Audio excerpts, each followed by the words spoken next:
राय, क्या तुम पेड़ों के पीछे इतनी दूर एक छोटा किला बना सकते हो कि कैंप में लोग हमारी आवाज न सुन सके? मैं एक शाम अकेले में दाना को ले जाना चाहता हूँ, काल ने अनुरोध किया। मैं ऐसा कर सकती हूँ, मैं तुम्हारे लिए सब कुछ व्यवस्थित कर दूंगी और मुझे सही जगह भी पता है, राय ने तुरंत जवाब दिया, ये बताते हुए कि वह पहले से ही इस विषय पर सोच रही थी। रे ने दूरी पर स्थित अपने स्थान से बाहर निकलकर नदी के पास एक स्थान की ओर दौड़ लगा दी, जिसे हॉक ने अच्छे भोजन की तलाश में शिकार से लौटते समय देखा था।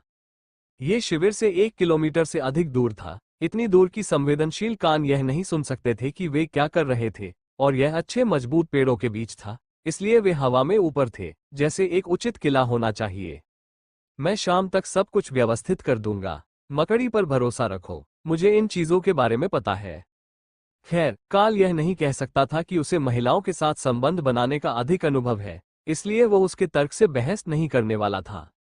अब उसे बस दाना को कैंप से दूर ले जाने के लिए एक आसान रास्ता चाहिए था। सच में, ये बहुत मुश्किल नहीं होना चाहिए।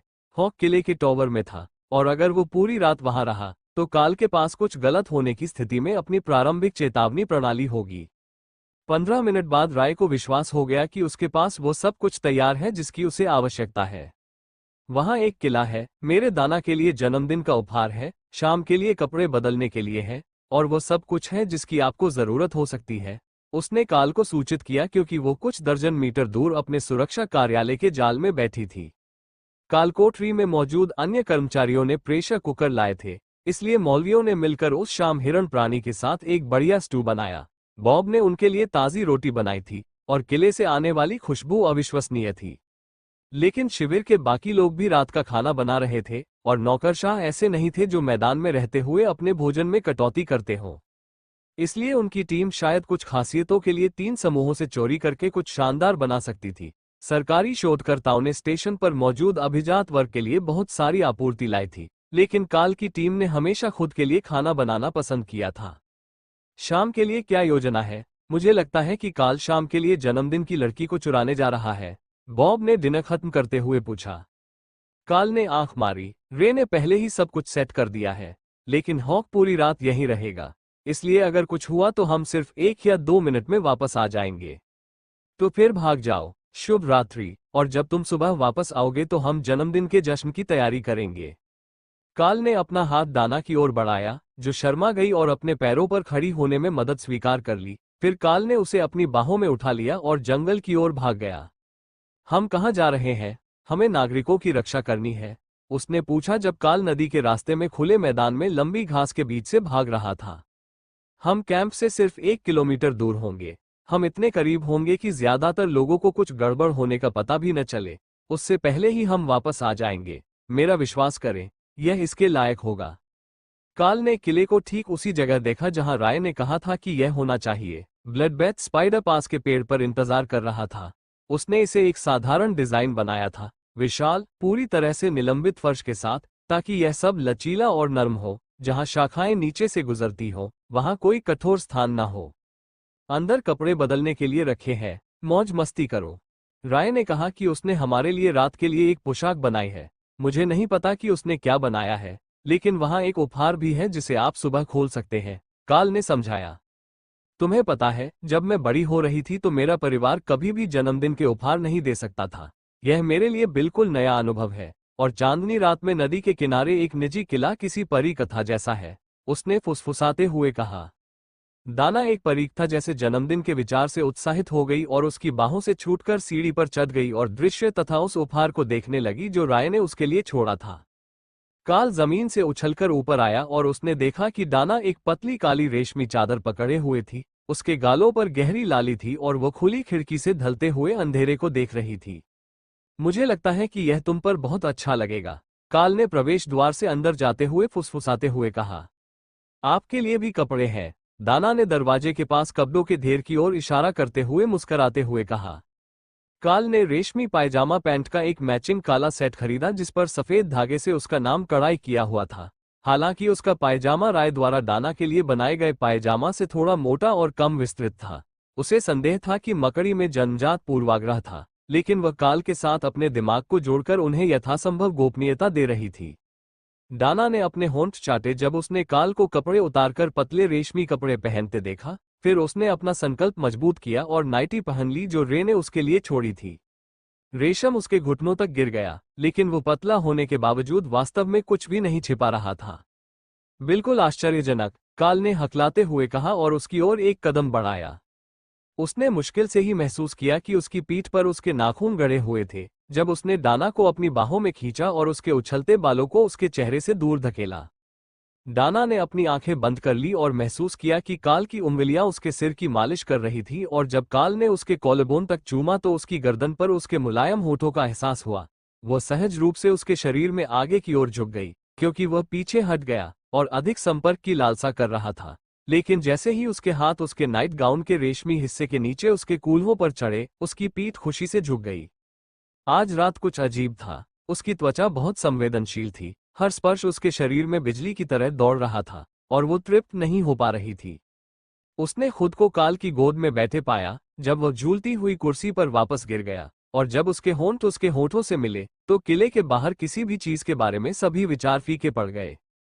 सुबह की रोशनी में दाना ने अपनी आंखें झपकाईं और पिछली रात की यादें उसके मस्तिष्क में कौंध गईं। साथ ही उसके शरीर में ऐसा दर्द हुआ जैसा उसने पहले कभी महसूस नहीं किया था।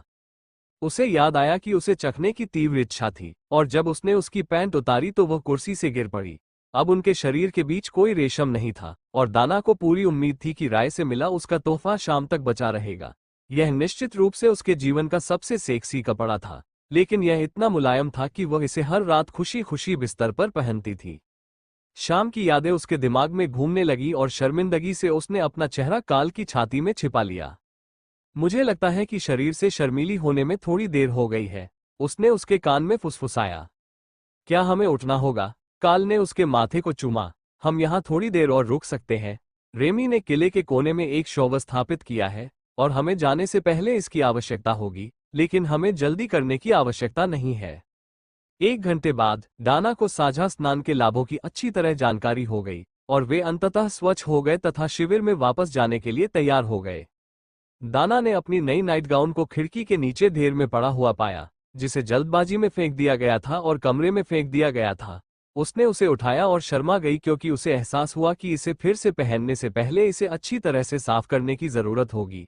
हालांकि जब उसने इसे फिर से पहनने के बारे में सोचा तो यह उसके साथ जुड़ गया, उसके मानसिक स्थान में उसी तरह से गायब हो गया जैसे कि इसे बनाया गया था और अपने अगले उपयोग के लिए तैयार था। उसे मकड़ी का शुक्रिया अदा करना चाहिए कि उसने उपहार बनाने के लिए इतनी मेहनत की है कि उन्हें सुरक्षित रूप से दोबारा इस्तेमाल किया जा सकता है, चाहे उनके साथ कितना भी बुरा व्यवहार क्यों न किया जाए। रेशम लगभग अविनाशी था, और अगर आप उससे बंधे रहते हैं तो ये हमेशा साफ होकर वापस आता है। गंदगी और दाग को बंधी हुई वस्तु के साथ मानसिक स्थान में नहीं लाया गया था, हालांकि इससे पतले रेशम को हुए किसी भी नुकसान की मरम्मत नहीं हो सकेगी।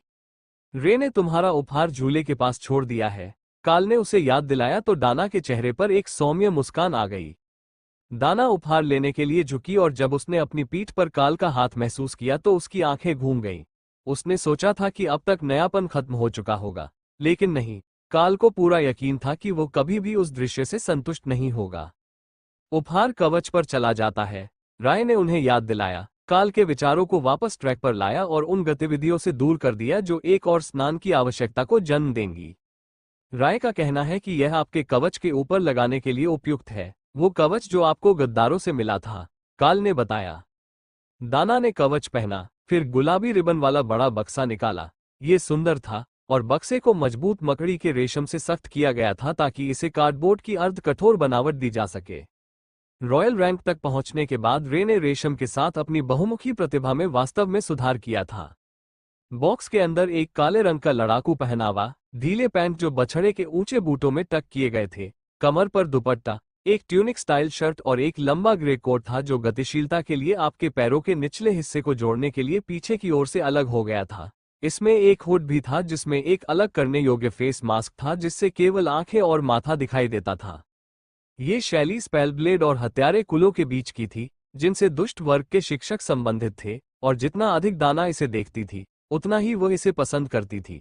वो तलवार से आसानी से लड़ सकती थी, जादुई लड़ाई के लिए उसे किसी भी अभिकर्मक या औषधि तक पहुंच सकती थी, और यह सब रॉयल रैंक रेशम था, इसलिए अधिकांश ब्लेड आसानी से इसे काट नहीं सकते थे। जैसे ही उसने बॉक्स से पोशाक निकाली, वो अच्छी तरह जम गई और दाना ने उसे हुड और मास्क से सुसज्जित कर दिया। रे, ये बहुत सुंदर है, दाना ने स्वयं को देखते हुए कहा। काल ने उसकी कमर पर लगी चौड़ी काली पट्टी खोल दी और उसे कोट के ऊपर से फिर से बांध दिया, जिससे सब कुछ उसके शरीर से सटा रहे और सभी भंडारण जेबों तक उसके कपड़े को हिलाए बिना ही पहुंचा जा सके। अब हम वहां पहुंच गए। राय का इरादा इसे ऐसे ही देखने का था, उसने एक और चुंबन चुराने से पहले समझाया। अब मैं सचमुच एक हत्यारे की तरह दिखती हूं, उसने कहा, पोशाक के पुनः व्यवस्थित होने से कार्यक्षमता में सुधार से प्रभावित होकर। उसे कहो कि वो कोट में मैना डाल दे। कोट जादुई होना चाहिए, या किसी तरह जादुई होना चाहिए, काल ने समझाया। दाना ने इसे आजमाया और पाया कि यह उसके आसपास के माहौल में घुल मिल गया। रे ने रेशम को बुनने के बाद उस पर अपनी उन्नत चुपके क्षमता को थोड़ा सा बनाए रखने में कामयाबी हासिल की थी, इसलिए ये किले के रेशम के रंग के साथ घुल मिल गया। यह उतना अच्छा नहीं था जितना कि जब रे खुद कर रही थी, लेकिन जब वो सीमित दृश्यता में हमला कर रही थी, तो दाना को ट्रैक करना बेहद मुश्किल होगा। ठीक है, हमें वापस जाना चाहिए, नाश्ता जल्द ही तैयार हो जाएगा, और फिर वे चाहेंगे कि हम दिन की बाकी छुट्टी लेने से पहले फिर से कालकोठरी से गुजरे। काल ने आह भरी। मैं तुम्हारे साथ दौड़कर वापस आऊंगा, और मैं हॉक को किले के अवशेषों को जलाने के लिए यहां बुलाऊंगा। वो जगह जैविक रूप से खतरनाक है। धन्यवाद, राय। ओह, यह व्यंग्य था, है ना सिस्टर राय? काल ने रे और रेमी के बीच चल रही बहस को अनदेखा कर दिया क्योंकि उसने उन दोनों पर अनंत बिजली का जिक्र किया, दोनों ही ऊर्जा ताज़ा करने और उपचार करने वाले प्रभावों के लिए। दोनों प्रभाव उस समय की तुलना में बहुत अधिक शक्तिशाली थे जब यह ताज़ा बिजली थी, और जब तक वे शिविर में वापस आए, तब तक उनकी पिछली रात की सीमित नींद कोई मायने नहीं रखती थी, और वे शीर्ष आकार में थे, तीनों विभागों के बड़े मालिकों के लिए तैयार थे जो उन्हें कालकोठरी चलाने के लिए बुलाते थे। अगर काल को अंदाजा लगाना होता, तो अनंत बिजली कौशल की उपचार दर लोट्स के क्षेत्र उपचार से मेल नहीं खाती थी जो आरोही रैंक पर हासिल की गई थी, लेकिन ये जागृत रैंक उपचार की निरंतर धारा के लिए एक मैच हो सकता था। जब इसे रेमी के नए उपचार टोटेम के साथ जोड़ा गया, तो उन्हें आरोही में क्षेत्र उपचार से अधिक होना चाहिए था। ये पर्याप्त था कि दोनों जानवरों को वास्तव में अधिकांश समूहों में एक उचित उपचारक माना जाएगा, क्योंकि इसका प्रभाव सभी पर था, न कि केवल एक लक्ष्य पर। ओह हाँ, मैं एक बात भूल गया, काल ने उसे बताया जब वे नाश्ते के लिए किले में चले गए। वह क्या है? जन्मदिन मुबारक हो, उनकी घोषणा ने सभी का ध्यान आकर्षित किया, और वे सभी दाना को अपनी नई पोशाक में तंबू में प्रवेश करते देखने के लिए मुड़े। क्या आपने उसे ऐसा ही बनाया है? मुझे ये पसंद है। गुमनामी के लिए पूर्ण कवरेज, कार्यात्मक, लचीला और टिकाऊ। रूप ने राय की कारीगरी की सराहना की। दाना ने अपना हुड नीचे किया और सभी ने देखा कि उसकी चोटी पार्सल से मिले गुलाबी रेशमी रिबन से बंधी हुई थी, जिससे उसके नए रूप में थोड़ी लड़कियों जैसी कोमलता आ गई थी। हालांकि यह तटस्थ रंगों में मिश्रित थी जो जमीन और तंबू में फर्नीचर से मेल खा रही थी। टेसा और मोगाना अपनी कुर्सियों से उछलकर उसे पकड़ती है और उसे एक तरफ घुमाती है, और उस नए कपड़े की प्रशंसा करती हैं जो दाना ने अपने जन्मदिन पर खरीदा था। यह अविश्वसनीय है। मुझे लगता है कि अकादमी के आधे दुष्ट इसके लिए जान दे देंगे, और ये तब है जब आप यह नहीं समझते कि यह रॉयल रैंक का छुरा प्रूफ पोशाक है, रूथ ने कमरे के पीछे अपनी कुर्सी से कहा। टेसा ने दाना के पैरों की जांच की और संतुष्टि में सिर हिलाया। इसमें कमांडर रैंक के चमड़े के जूते हैं और एक चौड़ी एड़ी है। यदि आप काठी पर सवारी कर रहे हैं, जैसे मैं थोर पर करता हूं, तो ये सपाट तलवे की तुलना में बहुत अधिक स्थिर स्थिति बना देगा। उसने अपने जूते की ओर इशारा किया, जिसकी एड़ी भी ऐसी ही थी, और रे ने खुशी से अपने जबड़े आपस में टकराए। हर कोई उसकी डिजाइन विशेषताओं की प्रशंसा कर रहा था, और किसी ने अभी तक उसमें कोई कमी नहीं पाई थी। इसका मतलब ये था कि उसने लगभग एक बेहतरीन पोशाक बनाई थी। वह धीरे धीरे इतिहास की सबसे बड़ी रक्तबीज मकड़ी बन रही थी। अगर वह ऐसा करती रही, तो शायद वे प्रजाति का नाम उसके नाम पर रख दें। रे स्पाइडर का नाम बहुत अच्छा था, और ये लोगों को याद दिलाता था कि वह उन्हें खून के धब्बे में बदलने के अलावा और भी बहुत कुछ कर सकती है। ऐसा नहीं है कि उसे चीजों को खून के धब्बों में बदलने में आनंद नहीं आता था, लेकिन उसके जैसे राजसी प्राणी के लिए यह बहुत सीमित था। जैसे बर्तनों की आवाज उन्हें तंबू की ओर खींच रही हो। भोजन परोसते ही कर्नल वैलेरी चर्च अनुसंधान दल के प्रमुख के साथ वहां पहुंचे और खुशी खुशी भोजन करने बैठ गए। हमें एक टीम की जरूरत होगी जो ये जांच करे कि वे अभी भी प्रवेश कर सकते हैं या नहीं। दूसरी टीम ने 12 घंटे की जांच की और वे प्रवेश नहीं कर सके। इसलिए हम उम्मीद कर रहे हैं कि यह केवल एक दिन का इंतजार होगा और पूरा सप्ताह या उससे भी ज्यादा नहीं। कर्नल ने समझाया जब उसने अपने अंडों को काटा ताकि जर्दी आलू पर फैल जाए। एक दिन में एक बार तो ये काफी अच्छा सौदा लगता है। हर दिन एक डिनगॉन में खेती करने वाली कई टीमों द्वारा लाया जा सकने वाला गियर और लूट की मात्रा काफी प्रभावशाली है। काल ने सहमति जताई। आखिरकार ये टीम के लिए अब और उपयोगी नहीं रहेगा। कुछ कालकोठरी आपको अनिश्चित काल तक प्रवेश करने देती है और वे हमारे निचले स्तर के उपकरणों के लिए प्राथमिक स्रोत है, लेकिन कमांडर रैंक कालकोठरी जितनी शक्तिशाली कालकोठरी के बारे में ये बहुत कम ही सच है। अगर हम इस स्तर पर किसी कालकोठरी से उपकरण ड्रॉप प्राप्त कर सकें तो हम अपने सैनिकों के लिए बहुत बेहतर गियर प्रदान करने में सक्षम होंगे। कर्नल वैलेरी हंसे। तो इसे कौन रोक रहा है? क्या टाइमर के बाद भी प्रवेश की कोई सीमा है? काल ने पूछा। उसे नहीं पता था कि यह कैसे काम करता है। सामान्यतः हाँ, प्रत्येक व्यक्ति को केवल कुछ ही बार प्रवेश की अनुमति होगी। उसके बाद यदि वे जारी रखते हैं तो कालकोठरी उन्हें कोई और पुरस्कार नहीं देगी। तो आप अंदर जा सकते हैं, लेकिन आपको कोई लूट नहीं मिलेगी। क्या होगा अगर यह 5 में से एक हो? एक नई टीम के साथ हम यहाँ इंक्विजिशन से किसी को कमजोर टीमों का नेतृत्व करने के लिए रख सकते हैं ताकि वे लाभ प्राप्त कर सकें। वैलेरी ने अपना सिर हिलाया। बिना किसी वर्ग के सदस्यों की तरह एक पूरी तरह से गठित कालकोठरी सभी सदस्यों पर विचार करती है। अब हमें उम्मीद थी कि उन्हें पुरस्कारों से बाहर रखा जाएगा क्योंकि उनके पास कोई वर्ग नहीं था और वास्तव में उन्हें एक वर्ग देना एक झटका था, लेकिन सिद्धांत अभी भी लागू होता है। तो हम संभवतः तब तक यहीं रहेंगे जब तक कालकोठरी हमें पुरस्कार देना बंद नहीं कर देती। काल ने सावधानी से पूछा। उन्हें जो कुछ भी बताने की अनुमति थी उस पर निश्चित रूप से सीमाएं थीं और यह एक आपातकालीन तैनाती थी, जिसके बाद प्रतिक्रिया टीमों को आमतौर पर एक नए स्थान पर भेजा जाता। इसका मतलब था कि या तो हिल जायंट्स से लड़ने के लिए वापस जाना होगा या एक नए युद्ध के मैदान में जाना होगा। कर्नल वैलेरी ने सिर हिलाया। यह सही है। टीम 1 को आज बाद में फिर से नियुक्त किया जाएगा, एक और आपातकालीन कॉल के लिए, जबकि आपकी टीम तब तक यहां रहेगी जब तक कि नई सुविधा का निर्माण पूरा नहीं हो जाता और दीर्घकालिक कर्मचारी नहीं आ जाते। निर्माण आज शुरू होगा जब हम यह निर्धारित कर लेंगे कि कालकोठरी वास्तव में दोहराने योग्य है। यह कोई समस्या होने की उम्मीद नहीं है। ऐसे मामले बहुत कम होते हैं जहां कोई उदाहरण स्थिर हो जाता है और दोहराया नहीं जा सकता। आमतौर पर एकल प्रविष्टि संस्करण पहले उपयोग के बाद गायब हो जाते हैं या पूरी तरह से स्थिर होने में विफल हो जाते हैं, जैसे कि पहला एडवांसमेंट ट्रायल जो आपने किया था। काल ने समझ में सिर हिलाया। ये समझ में आता है कि एक स्थिर कालकोठरी पर एक अस्थिर उदाहरण के समान प्रतिबंध नहीं होंगे। ये बहुत बेहतर होता अगर वे किसी को उपकरण के लिए खेती करने के लिए नियुक्त कर सकते। हालांकि वे बहुत से पक्षों में युद्ध कर रहे थे और मोर्चे पर जाने से पहले एक पूर्वानुमानित कालकोठरी में प्रशिक्षण के लिए अभिजात वर्ग को भेजने में सक्षम होने से संभवतः वास्तविक युद्ध में दिग्गजों का सामना करने पर कुछ आघात कम हो जाएगा। क्या हमारा टाइमर अभी पूरा हो गया है? बॉब ने खाना खत्म करते हुए पूछा। 10 मिनट पहले जब आप कालकोठरी से बाहर निकलते हैं तो हम टाइमर शुरू कर देते हैं, क्योंकि कालकोठरी में 24 घंटे का समय सबसे विश्वसनीय माना जाता है। काल की मुख्य टीम टेसा, डाना, लोट्स और ओफेलिया कालकोठरी के मिशन में उसके साथ शामिल होने के लिए खड़े हो गए और दोनों पादरी बाहर जाने के लिए तैयार होते हुए आंख मार रहे थे। अरे नहीं, ऐसा मत करो। लोट्स यहीं रहेगा, हमें काम करना है। तुम दूसरों में से किसी एक को ले जा सकते हो, डग ने उन्हें डांटा। वे 2 प्रकृति पादरी थे और एक जन्मदिन का रात्रिभोज तैयार करना था। डॉग दूसरे शेफ को घंटों तक कालकोठरी में खेलने के लिए भागने नहीं देगा अगर वो उसके साथ नहीं आता। लोट्स ने आह भरी और बॉब ने उसके सिर पर थपथपाया और अपने पैरों पर खड़ा हो गया। मैं आज उसकी जगह ले लूंगा। हम प्रकृति के पादरियों को अपना काम करने देंगे और फिर हम दोपहर के भोजन के लिए वापस आएंगे।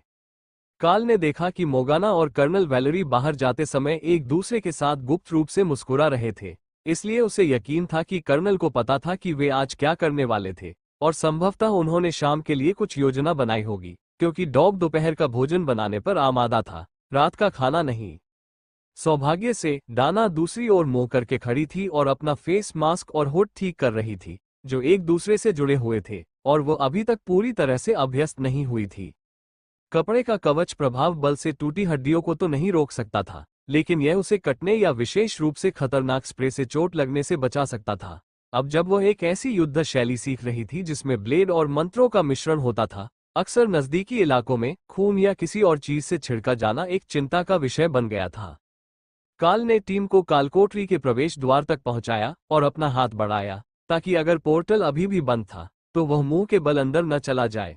किस्मत उनके पक्ष में थी और टीम आसानी से निकल गई। बॉब टैंक के रूप में अपनी सामान्य स्थिति लेने के लिए आगे बढ़ा, जबकि काल ने जानवरों को बुलाया। मैं लगभग रॉयल रैंक पर पहुंच गया हूं। मैं यह महसूस कर सकता हूं। पिछली बार जब मैं यहां था तो मैं इतना करीब था कि मैं बैरियर को हिलता हुआ महसूस कर सकता था, और मुझे लगता है कि अब मैं आगे बढ़ पाऊंगा। मुझे इस बार अच्छा लग रहा है, बॉब ने बताया। ऐसी स्थिति में आगे बढ़ो, गोलेम तुम्हारा साथ देंगे, लेकिन अपने नए कौशल के साथ थोड़ा और अभ्यास ही वो चीज हो सकती है जिसकी तुम्हें अगले स्तर तक पहुंचने के लिए जरूरत है। काल ने सहमति जताई। बाकी लोग बहस करने वाले नहीं थे।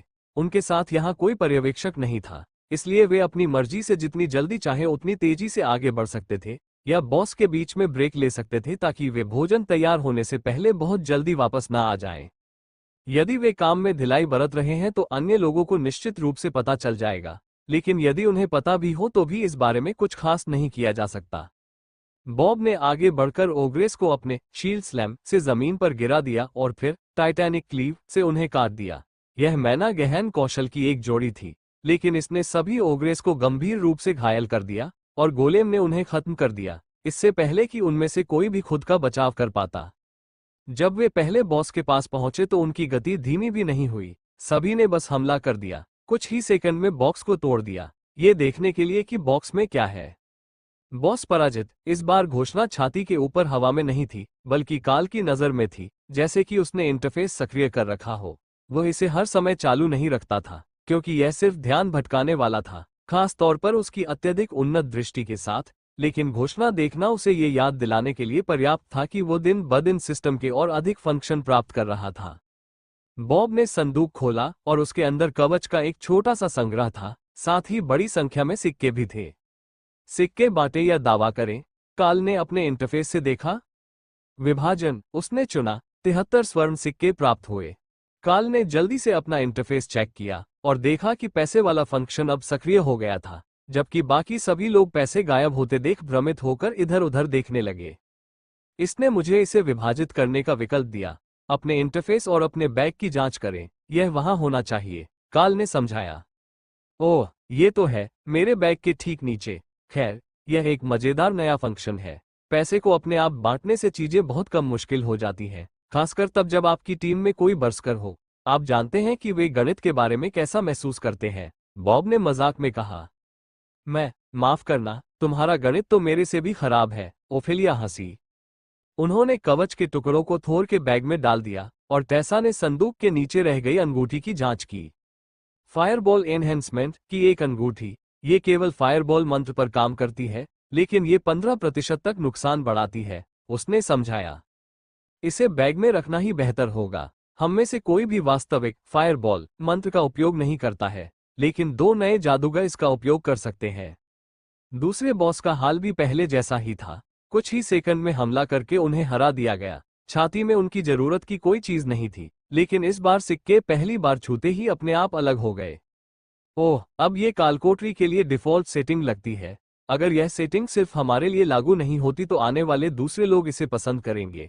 हालांकि अगर उनके पास स्टोरेज बैग नहीं है तो मुझे आश्चर्य है कि क्या होगा, ओफेलिया ने नोट किया जब उन्होंने दूसरे बॉस से आइटम को थोड़ के बैग में डालना समाप्त किया।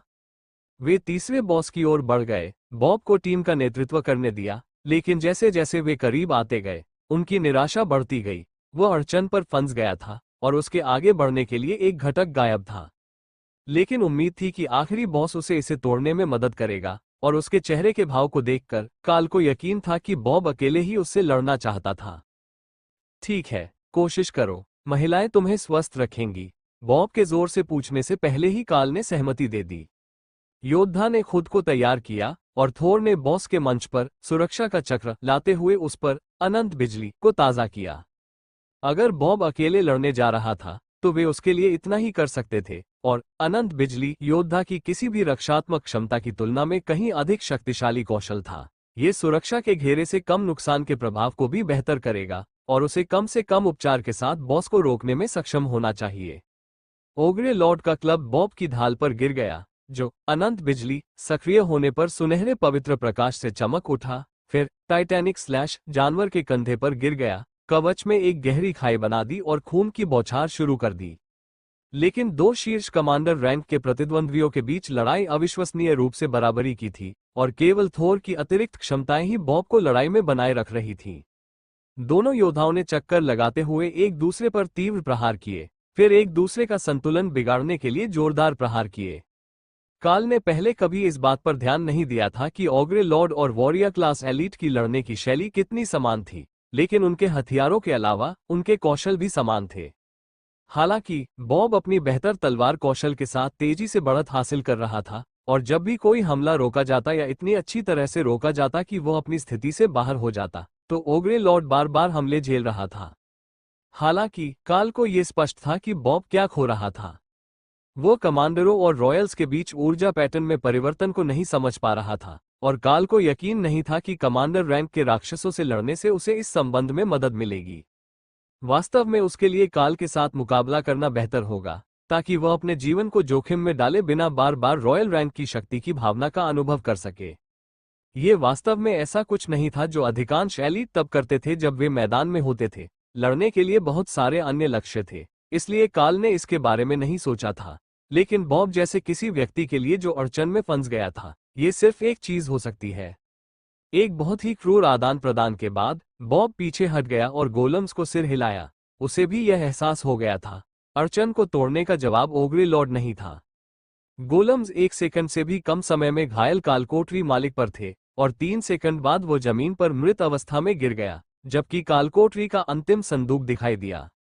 कूलडाउन टाइमर 24 घंटे। गोलम्स 1 सेकंड से भी कम समय में घायल कालकोठरी मालिक पर थे, और 3 सेकंड बाद वह जमीन पर मृत अवस्था में गिर गया, जबकि कालकोठरी का अंतिम संदूक दिखाई दिया। कूलडाउन टाइमर 24 घंटे। बॉब ने आह भरी जब उसे यह वास्तविकता समझ में आई कि उसने अभी तक कोई प्रगति नहीं की है, और काल ने उसके कंधे पर सांत्वनापूर्ण थपथपाई।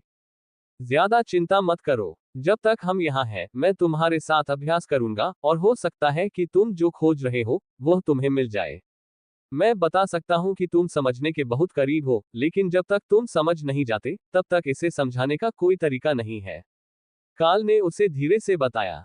धन्यवाद, मुझे यकीन है कि यह कोई छोटी सी चीज है जो मैं भूल गया हूं, लेकिन मैं इसे समझ नहीं पा रहा हूं। कुछ हद तक हार मानकर बॉब ने आखिरी इनाम का बक्सा खोला और फिर अंदर की ओर देखकर मुस्कुराया। मुझे लगता है कि यह हम दोनों के लिए है। इसे देखो। बॉब ने हंसते हुए काल को लूट का सामान देखने के लिए आने का इशारा किया। कवच के टुकड़ों और हथियारों के ढेर के ऊपर एक कौशल पुस्तक रखी थी। बोन क्रशर शैटर का एक बजट संस्करण था जो कवच को दरकिनार करते हुए अतिरिक्त क्षति पहुंचाता था। काल ने इसे बजट वर्शन कहा क्योंकि यह किसी दूसरे हमले के ऊपर नहीं टिका, यह अपने आप में एक हमला कौशल था। काल ने अनुमान लगाया कि यह उतना नुकसान भी नहीं करता, क्योंकि यह किताब सिर्फ हल्के फुल्के ढंग से सजाई गई टियर 2 किताब थी, और शैटर जैसे कौशलों से बनने वाली फैंसी किताबों में से एक नहीं थी। ओह, यह अच्छा लग रहा है। कोई भी योद्धा वर्ग इसका उपयोग कर सकता है, इसलिए मुझे भी ऐसा करने में सक्षम होना चाहिए, मुझे लगता है। और फिर मैं आपके लिए एक प्रति बना सकता हूँ, एक ओफेलिया के लिए और एक प्रति चर्च लाइब्रेरी के लिए। काल ने सहमति जताई। क्या हमें यहीं इंतजार करना चाहिए जब तक आप ऐसा करते हैं, या उन्हें बहुत समय लगेगा? ओफेलिया ने पूछा। काल ने कंधे उचका दिए। मुझे लगता है कि एक बार जब मैं ये हुनर सीख लूंगा, तो मैं इसका पता लगा लूंगा। उसने किताब उठाई और उसका कवर खोला, जिससे उसे नया कौशल सीखने को मिला। फिर उन्होंने कौशल पुस्तक से जांच की कि प्रतियां बनाने में क्या लगेगा। मुझे कमांडर रैंक का खून और हड्डियों का चूर्ण चाहिए। ये बहुत आसान है, मैं राय या हॉक से कुछ उधार ले सकता हूँ। टेसा ने एक कलम और कागज दिया, और काल ने आह भरी। मुझे वाकई अपने साथ लिखने के औजार ले जाने की जरूरत पड़ने वाली है, ताकि जब कोई कौशल पुस्तक मांगे तो मुझे हमेशा कलम और कागज उधार न लेना पड़े। ठीक है, ये काफी छोटी होनी चाहिए। ज्यादातर योद्धा वर्ग की किताबें ऐसी ही होती हैं। काल ने कौशल लिखना शुरू किया और पहली पुस्तक 10 मिनट से भी कम समय में समाप्त कर दी, जिसे देखकर ओफेलिया हंस पड़ी। मुझे लगता है कि किस का सिद्धांत सभी योद्धा कौशलों के लिए सही है, उसने मजाक में कहा। किस सिद्धांत? टेसा ने पूछा। इसे सरल रखो, बेवकूफ, निडर व्यक्ति ने हंसते हुए उत्तर दिया। बॉब ने आगे कहा, जब मैं अकादमी में था तो हम उन्हें बर्सिकर फ्रेंडली किताबें कहते थे। काल ने दूसरी किताब खत्म की और फिर दोनों को समूह के योद्धाओं को सौंप दिया। ठीक है, अगर आप उनका उपयोग नहीं कर सकते हैं तो मुझे बताएं, और हम अतिरिक्त को चच को दे देंगे। ओफेलिया ने उसकी आवाज में उम्मीद देखकर हंसी जब उसने किताब खोली और उसी समय बोन क्रशर के बारे में सीखा जब बॉब ने ऐसा किया। अपनी किस्मत के लिए माफी चाहता हूं, तुम्हें बाद में एक और बनाना होगा, लेकिन कल, मुझे लगता है, हमें आज जन्मदिन का लंच बनाना है। उन्हें अब तक खाना बनाना लगभग पूरा कर लेना चाहिए, बर्स्कर ने उसे याद दिलाया। जब बॉब संदूक के बाकी हिस्सों को व्यवस्थित कर रहा था, तब काल ने अपना हाथ दाना के कंधों पर रखा और काल के मन में थोर हंस पड़ा। बहुत ही हास्यास्पद है, आपको उस पर रगड़ने की जरूरत नहीं है, वो अभी भी आपकी तरह महकती है। थोर हंसा। राय भी शामिल हो गई। सिर्फ इंसान ही सोचेंगे कि नहाने से त्वचा के संपर्क की गंध धुल जाएगी, वो कई दिनों तक तुम्हारी तरह महकेगी। काल ने दस्ताने उतारे और अपना हाथ दाना की गर्दन के पीछे से छुआ तथा लूट का माल थोर के बैग में डालने में मदद करने के लिए आगे बढ़ा, जिससे सभी जानवर हंसने लगे। अब इसकी खुशबू कम से कम दिन के अंत तक नहीं मिटेगी। वे कालकोठरी से बाहर निकले और देखा कि कर्नल वैलेरी तथा बड़ी संख्या में शोधकर्ता उनका इंतजार कर रहे थे। दौड़ कैसी रही? उसने नोटपैड तैयार रखते हुए पूछा। 24 घंटे का कूलडाउन पक्का हो गया है। इसने मुझे सूचित कर दिया कि हम समाप्त हो गए हैं, इसलिए टाइमर आखिरी बॉस के मरने के बाद शुरू होता है। ज्यादातर हमें कवच और कुछ सहायक उपकरण मिले हैं जिनके बेहतर संस्करण हम सभी के पास हैं, लेकिन हमें एक कौशल पुस्तक भी मिली है। मैं बाद में इसकी एक प्रति बनाऊंगा, काल ने समझाया। आपने पुस्तक को अभिलेख शास्त्रियों को देने के बजाय तुरंत ही प्रयोग कर लिया, एक मोटे शोधकर्ता ने भयभीत होकर पूछा। मेरे पास पहले से ही ज्ञात कौशल की प्रतिलिपियां बनाने का कौशल है। ये थोड़ा अजीब है, लेकिन मैंने पहले ही बॉब और ओफेलिया को ये कौशल दे दिया है, और इस तरह से मैंने आज के लिए अपने सृजन प्रयासों को पूरा कर लिया, काल ने समझाया। कर्नल वैलेरी मुस्कुराए, क्योंकि वह जानती थी कि यह सरासर झूठ था। वो एक दिन में सिर्फ 2 किताबें ही नहीं बना सकता था, उसके पास आर्कमेज के साथ उसके साक्षात्कार की रिपोर्ट थी। ठीक है, हम आपको जन्मदिन समारोह में जाने देंगे जिसकी तैयारी आपकी टीम कर रही है। आज शाम को कालकोठरी के प्रवेश द्वार पर संरचना बनाने के लिए एक बड़ी टीम आएगी, और हम उनके स्वागत के लिए एक छोटा सा सामाजिक कार्यक्रम आयोजित करेंगे, उसने समझाया।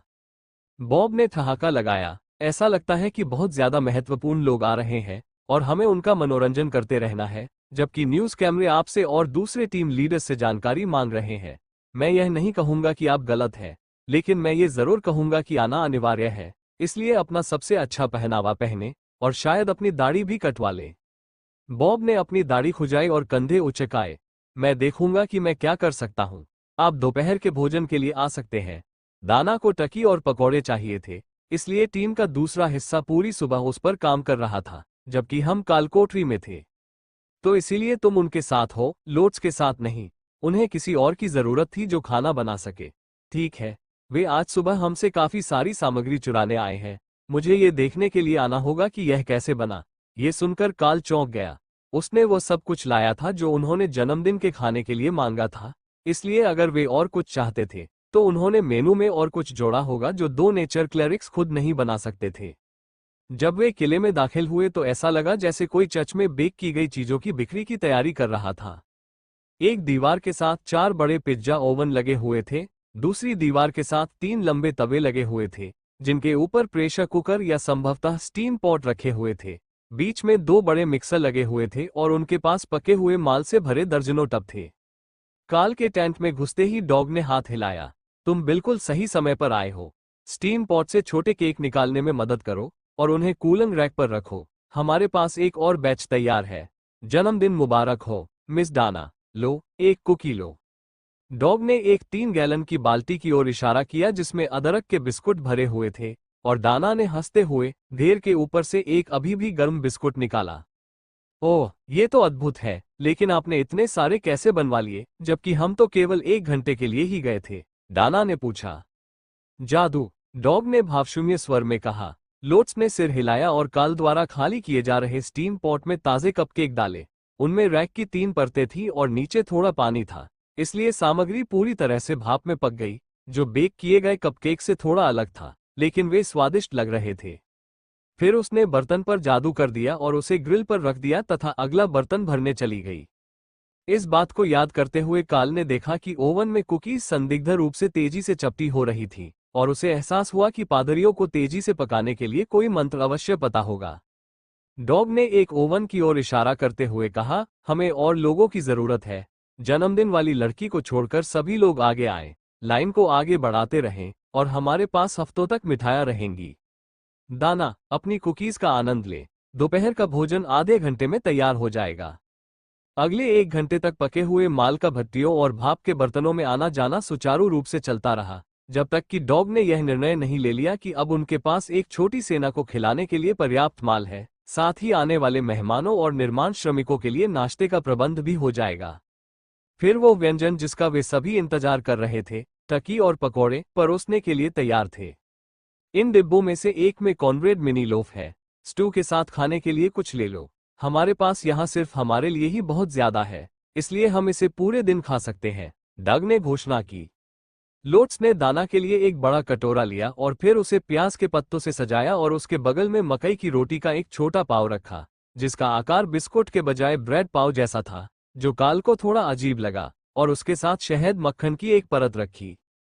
पूर्णता, जन्मदिन मुबारक, छोटी उच्च पुजारिन ने घोषणा की।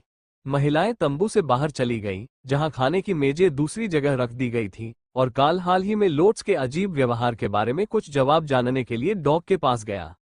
क्या तुम पता लगा पाए कि लोट्स के साथ क्या हो रहा है? उसने फुसफुसाते हुए पूछा। डॉग मुस्कुराया और सिर हिलाया। यह एक उच्च पुजारिन बनने का हिस्सा है। हम सभी ड्रैगन के साथ एक करीबी रिश्ता विकसित करते हैं, आमतौर पर एक विशेष के साथ या खुद देवी के साथ। लोट्स का नवजात ग्रीन ड्रैगन के साथ रिश्ता बन गया है, जिसने पहले कभी कुछ नहीं देखा था, इसलिए उसकी आवाज लगातार उसके सिर में गूंजती रहती है, जो नई चीजें देखने और नई परिस्थितियों का अनुभव करने की मांग करती है। हम उसकी आवाज को कम करने पर काम कर रहे हैं, ताकि लोट्स का ध्यान भटके नहीं। मुझे देवी के साथ एक सामान्य संबंध मिला है। जब तक कुछ ऐसा न हो जो उसे करना हो, वो कम बातूनी है। इसमें कुछ समय लग सकता है, लेकिन अंततः वो लोट्स की तरह सामान्य हो जाएगी। काल हंसा। अच्छा, यह अच्छी खबर है। मुझे लगा कि शायद कोई बड़ी समस्या होगी, लेकिन उसे अभी अभी एक नवजात लोट्स ड्रैगन मिला है, तो ये कुछ हद तक बिल्ली के बच्चे को पालने जैसा है। आपको बस उन्हें तब तक तलाशने देना है जब तक वे अपनी रुचि की हर चीज नहीं सीख लेते।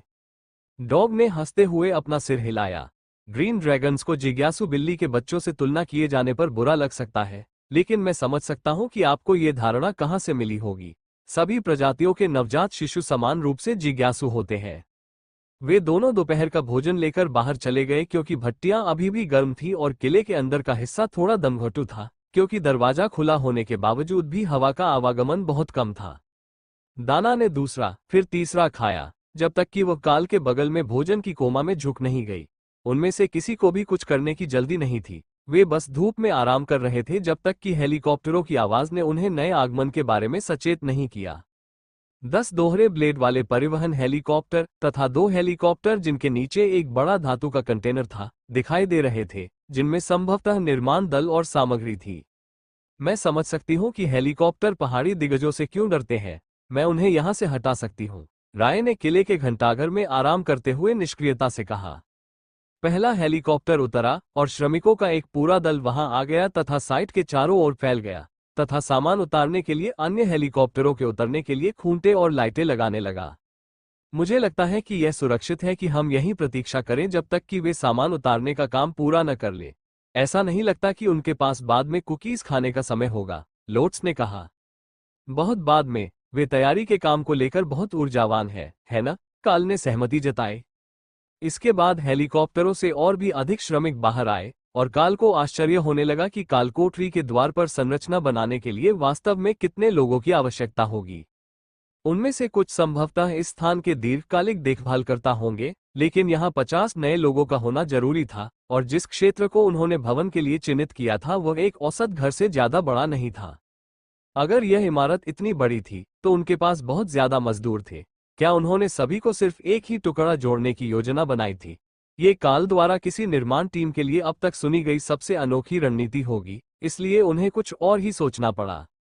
जब सभी हेलीकॉप्टर जमीन पर उतर गए, तो श्रमिकों ने अन्य इमारतों के स्थानों पर नजर रखनी शुरू कर दी, मानो वे कालकोठरी के चारों ओर एक छोटा सा गांव बना रहे हों।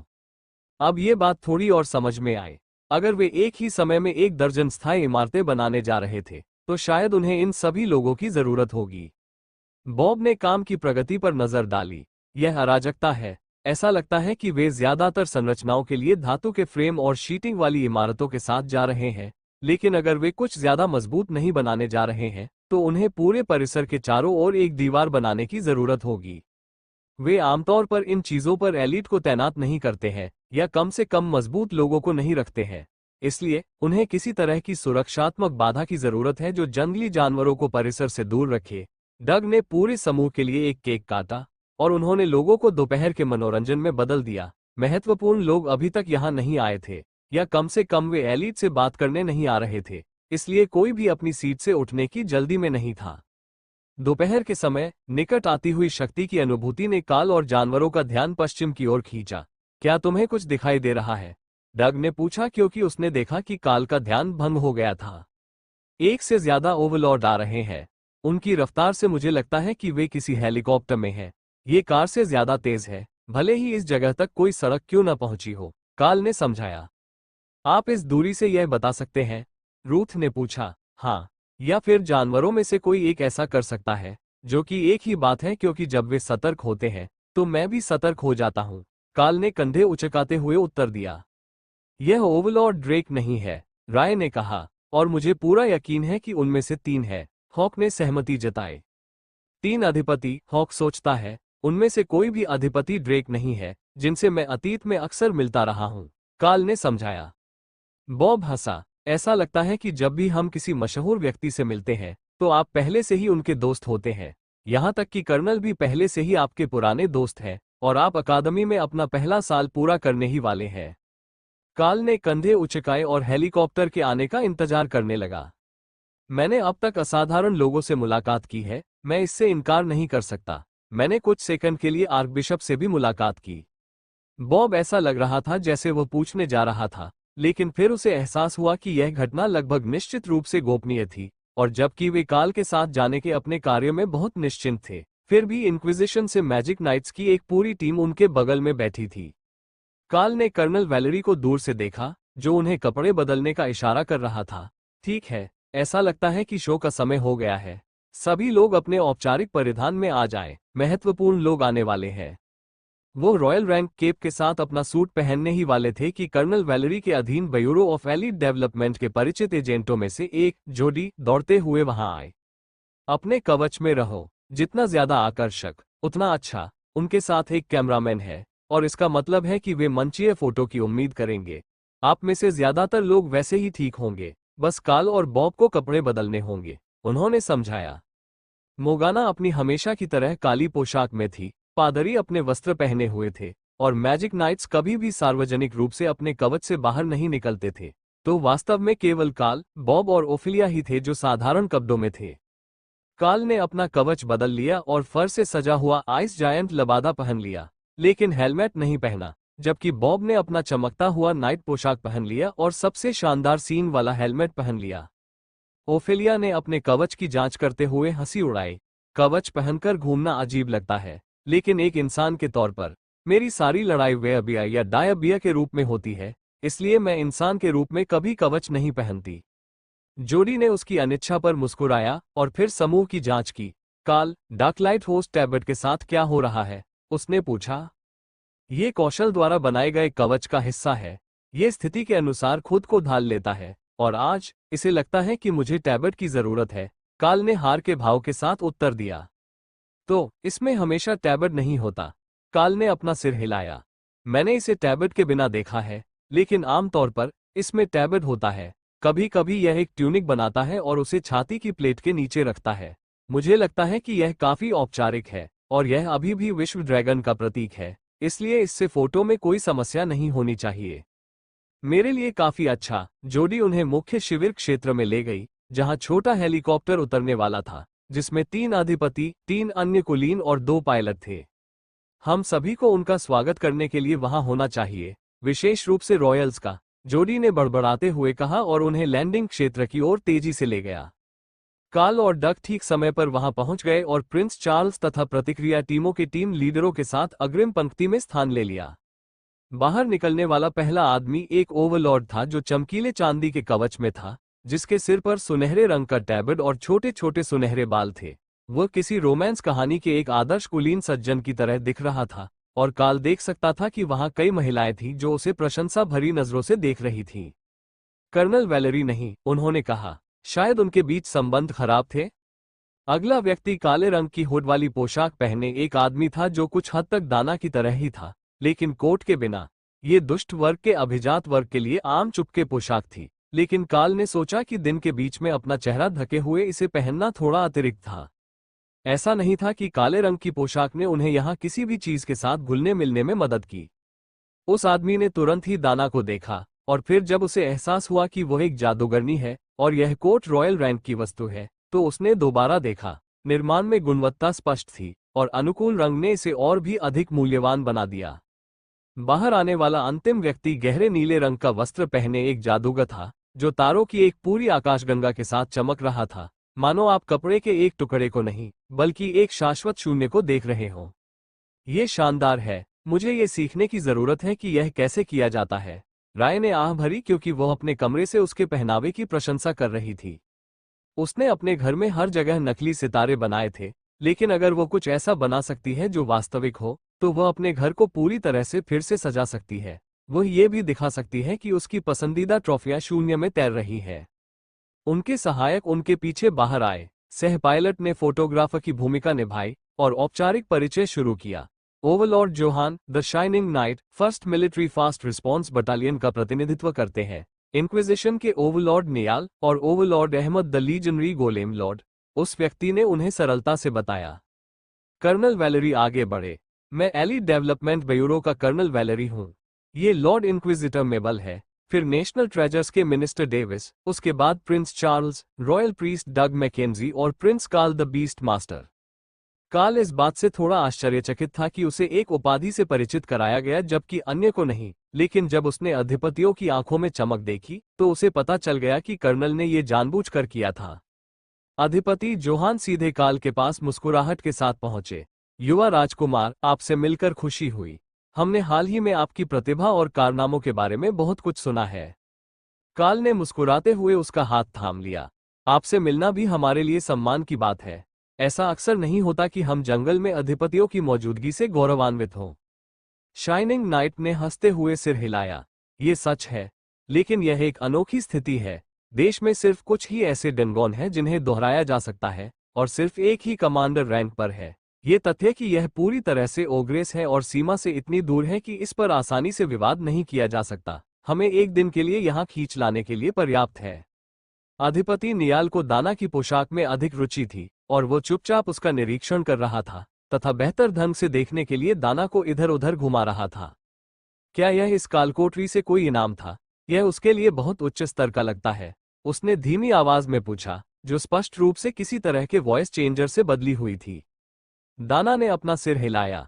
ये राजकुमार काल का उपहार था, जिसे उनके royal rank blood bath spider ने बनाया था। दाना को यह जानकर आश्चर्य हुआ कि उसने यह बात जोर से कह दी थी, और काल को संदेह होने लगा कि इंक्विजिशन के अधिपति के पास ऐसा कौशल है जिसके कारण लोग उससे सच बोल देते हैं। अंतिम अधिपति ने काल पर बसने से पहले समूह के बाकी सदस्यों के बीच से अपना रास्ता बनाया।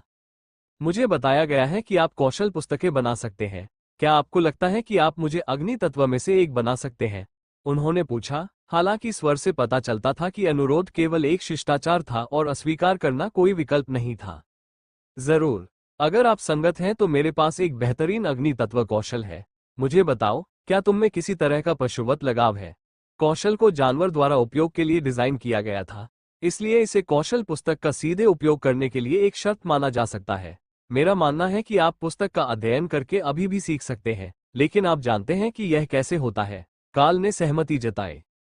जादूगर ने अपना हुड थोड़ा ऊपर उठाया और काल को उसके सिर के ऊपर सुनहरे बालों वाले कानों की झलक दिखाई दी। ये बहुत बढ़िया काम करेगा। मैं इसे आपके जाने से पहले या आज दोपहर जब भी समय मिले आपके लिए बना सकता हूँ। आखिरकार कोई दुष्ट जादूगर नहीं, हॉक ने खुशी जताई। तभी जादूगर अहमद रुका और हवा सूंघने लगा। क्या पहले से ही कोई जश्न मनाने की योजना थी? मुझे तरह तरह की शानदार बेकिंग की गंध आ रही है। काल ने सिर हिलाया और अपने पीछे इशारा किया। आज कमांडर दाना का जन्मदिन है और हमारे नेचर क्लरिक्स इतने दयालु थे कि उन्होंने जश्न मनाने के लिए बहुत सारे बेग सामान बनाए। क्या आप हमारे साथ शामिल होना चाहेंगे? जब हम बाकी स्वागत सत्कार का काम पूरा कर लेंगे, लेकिन अगर आप चाहें तो मेरे लिए कुछ कपकेक बचाकर रखिए, जिनकी खुशबू मैं सूंघ सकता हूँ। यह कोई समस्या नहीं होनी चाहिए, क्योंकि उनमें से सैकड़ों बनाए गए थे। अधिपति के लिए आरक्षित एक मामला किसी और के लिए कठिनाई नहीं होगी। अधिपति सभी को नमस्ते कहते हुए आगे बढ़ गए, या अधिपति नियाल के मामले में अपने साथी जिज्ञासुओं और जादुई शूरवीरों को नमस्ते कहते हुए फिर पीछे हट गए, ताकि लोग उन्हें परेशान न करें। वो वास्तव में बातूनी किस्म का व्यक्ति नहीं था, लेकिन इंक्विजिशन के एक सदस्य के लिए यह कोई आश्चर्य की बात नहीं थी। जब बाकी सब व्यस्त थे, कार्ल ओवरलॉर्ड नियाल के पास गया और अपनी आवाज धीमी कर दी। मुझे नहीं लगता कि हमें पता चलेगा कि आज आप सब यहाँ क्यों आए हैं। यह एक यादगार अवसर है, लेकिन आप एक आपातकालीन प्रतिक्रिया दल है, और यहाँ अभी भी 2 राजकुमार हैं और केवल एक कैमरा वाला आदमी है, कोई रिपोर्टर नहीं है। कार्ल ने देखा कि जब वो आदमी मुस्कुराया तो मुखौटे के पीछे की थमल रूपरेखा बदल गई। मुझे लगता है कि हमें जल्द ही पता चल जाएगा, लेकिन यह आपके वेतन ग्रेड से ऊपर वर्गीकृत है। अरे, मुझे तो पता ही नहीं था कि वे मुझे पैसे दे रहे हैं, कार्ल ने मजाक में कहा, जिससे इंक्विजिटर हंस पड़ा और उसने उसकी पीठ थपथपाई। अपनी स्पाइडर को बता दो कि अगर वो उन शानदार पोशाकों में से एक और बनाने को तैयार है, तो मैं उसे पूरी कीमत चुकाऊंगा। कार्ल ने सिर हिलाया। रे एक सरल और प्यारी सी लड़की है। वो वास्तव में केवल एक ही चीज चाहती है, राजा रैंक या उससे भी ऊंचे जानवर का खून, जो एक बाथटब भरने के लिए पर्याप्त हो। अधिपति नियाल ने धीरे से पलकें झपकाई और यह बात समझी। आखिर उसे इससे क्या चाहिए? क्या उसके पास खाने की कमी है? कार्ल ने अपना सिर हिलाया। नहीं, हमारे पास बहुत कुछ है, लेकिन जब वो उन्नति के करीब पहुंचेगी, तो वह सचमुच अपने दुश्मनों के खून में नहाएगी और उनकी शक्ति को अवशोषित करके अपने विकास में मदद करेगी। यह अड़चनों को रोकता है। तो जितना संभव हो सके उतना ताज़ा, मैं इसका प्रबंध कर सकता हूँ, लेकिन इसमें कुछ समय लग सकता है। मैं इसे क्रेडिट पर बनाऊंगा। थोर का कहना है कि लोगों का आप पर एहसान करना अच्छी बात है, राय ने सुझाव दिया। वो कहती है कि वो इसे उधार पर बना सकती है और आप उसे चुका सकते हैं, कार्ल ने बताया। तो क्या वे वास्तव में आपके मन में बोलते हैं? दिलचस्प है। ठीक है, मैं ये सौदा करूंगा। कार्ल और नियाल के बीच डील पर सहमति बनते ही राय ने अपने स्पेस में काम करना शुरू कर दिया। वो सभी कर्मचारियों को डराए बिना बाहर आकर खेल नहीं सकती थी, और अजीबोगरीब ओवरलॉर्ड थोड़े डरावने थे, इसलिए उन्हें खुश रखना एक अच्छा विचार लगा। दोनों चुपचाप प्रतीक्षा कर रहे थे, जबकि सरकारी समूह के सभी महत्वाकांक्षी राजनीतिज्ञ और नौकरशाह अन्य अधिपतियों और उनके सहायकों से बातचीत कर रहे थे, जिनके बारे में कार्ल ने अनुमान लगाया था कि उन्हें सेना द्वारा नियुक्त किया गया था, क्योंकि वे केवल उन्नत रैंक के कुलीन थे और संभवतः वास्तविक प्रतिक्रिया दल का हिस्सा नहीं हो सकते थे। ठीक है, सभी लोग काम पर वापस लौटें। अधिपतियों, यदि आप डिजाइन का निरीक्षण करना चाहें, तो आपका स्वागत है। कर्नल वेलेरी ने सभी को सख्त आवाज में बताया कि उन्होंने पहले ही काफी समय बर्बाद कर दिया है। दल अलग हो गए और मूल 3 प्रतिक्रिया दल उनकी निगरानी करने चले गए, जबकि 3 अधिपतियों ने टीम 1 के सदस्यों को पकड़ लिया और उन्हें काल की टीम का पीछा करते हुए किले में ले गए। क्या तुमने एक तंबू बनाया है? रुको, ये वास्तव में रॉयल रैंक स्पाइडर सिल्क है, जिसे कैपिटल कैथेड्रल की नकल करने के लिए डिजाइन किया गया है। बहुत बढ़िया, लेकिन तुम इसे कैसे पैक करते हो? अधिपति जोहान हंसे। ये वास्तव में मौके पर ही बनाया गया था। राय, ब्लडबैथ स्पाइडर एक बहुत ही अच्छी कलाकार है, और वह हर जगह अपनी कला का प्रदर्शन करने के लिए कला प्रदर्शनियां लगाना पसंद करती है, जहां हमें कुछ समय के लिए रुकना पड़ता है, कार्ल ने बताया।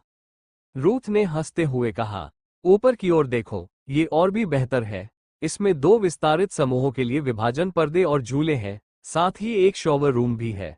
मुख्य मंजिल को वर्तमान में कमांडर दाना के जन्मदिन के लिए सभी बेकिंग करने के लिए रसोई के रूप में स्थापित किया गया है। अधिपति अहमद अंदर चले गए और डॉग ने बेकिंग से भरे सीलबंद कंटेनरों की ओर इशारा किया।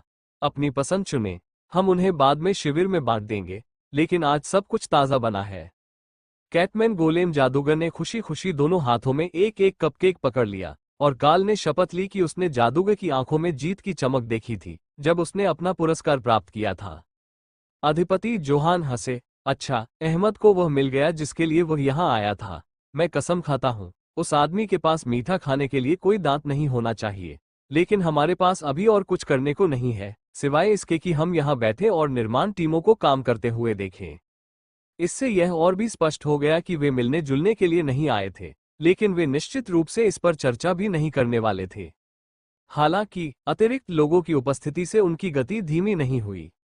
तो मैंने सुना है कि आप अहमद को एक नया कौशल सिखाने की कोशिश करने के लिए सहमत हो गए हैं। क्या आपको लगता है कि यह उसके स्तर के अनुकूल हो पाएगा? रॉयल रैंक या उससे कम पर सीमित न होने वाले कौशल को खोजना आगे बढ़ने की कोशिश करने का सबसे कठिन हिस्सा रहा है। ओवरलॉर्ड जोहान ने एक हंसमुख आवाज में पूछा। ये कुछ हद तक खास है। मुझे लगता है कि इसे ओवरलॉर्ड रैंक के जादूगर से मेल खाने के लिए पर्याप्त रूप से अनुकूलित किया जा सकता है, लेकिन वास्तव में इसका उपयोग करने वाले जादूगर को खोजने का प्रयास करना थोड़ा दुस्वप्न जैसा था। ऐसे शक्तिशाली जादूगर से टकराने की संभावना पागलपन भरी है, काल ने मजाक किया। हॉक ने काल के लिए आवश्यक सभी सामग्रियां पहले से ही तैयार कर रखी थी और बोलते समय उसने उन्हें मेज पर रख दिया ताकि काल अब पीछे न हट सके। किसी न किसी तरह वो किताब बनाने जा रहा था। काल ने आग फैलाने के कौशल पर एंग्री बर्ड के आग्रह पर मुस्कुराया और काम करना शुरू कर दिया। फ्लेमिंग बॉडी कौशल को लिखने में योद्धा कौशल की तुलना में बहुत अधिक समय लगा, लेकिन उसके सामने पके हुए माल से भरी एक पूरी मेज थी और काल को लिखने के लिए केवल एक हाथ की आवश्यकता थी। शिलालेखकार यदि तुम्हारी कौशल पुस्तक निर्माण प्रक्रिया देखेंगे तो रो पड़ेंगे, अधिपति अहमद हंसे। हाँ, मैं आमतौर पर काम करते समय कुछ नहीं खाता, क्योंकि मैं नहीं चाहता कि किताब पर कुछ टुकड़े गिरे, लेकिन यह इतना अच्छा है कि इसे छोड़ा नहीं जा सकता। जादूगर ने अपना सिर हिलाया। नहीं, मेरा मतलब था कि उन्हें पुस्तक बनाने के लिए गहन ध्यान, निरंतर मन हस्तांतरण और कई अभिकर्मकों की आवश्यकता है। ओह, ये समझ में आता है। मैं आसानी से मैना ट्रांसफर कर सकता हूँ, लेकिन हॉक ने किताब को टेबल पर रखने से पहले ही उसके लिए स्याही बना ली थी। इसमें 5 अलग अलग फायर एलिमेंटल तत्व हैं, जो उसकी रॉयल रैंक की आग और मेरी आध्यात्मिक ऊर्जा के साथ मिश्रित है। मैं भले ही शिलालेखवादी वर्ग का ना हो, लेकिन मैं अभी भी एक शाही हूँ। काल ने धीरे धीरे पाठ पूरा किया और मन की अंतिम लहर के साथ यह एक गहरे लाल रंग की पुस्तक में बदल गया जो सतह के नीचे लपटों के साथ टिमटिमाती हुई प्रतीत हो रही थी।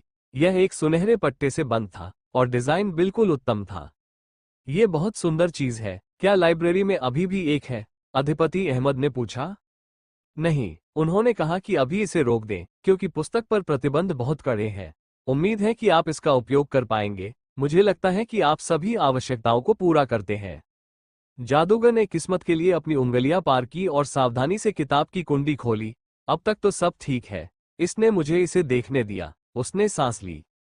फिर उसने किताब का कवर खोला और लाल रोशनी की एक लहर किताब से निकली और उसके शरीर को घेर लिया और किताब धीरे धीरे गायब हो गई।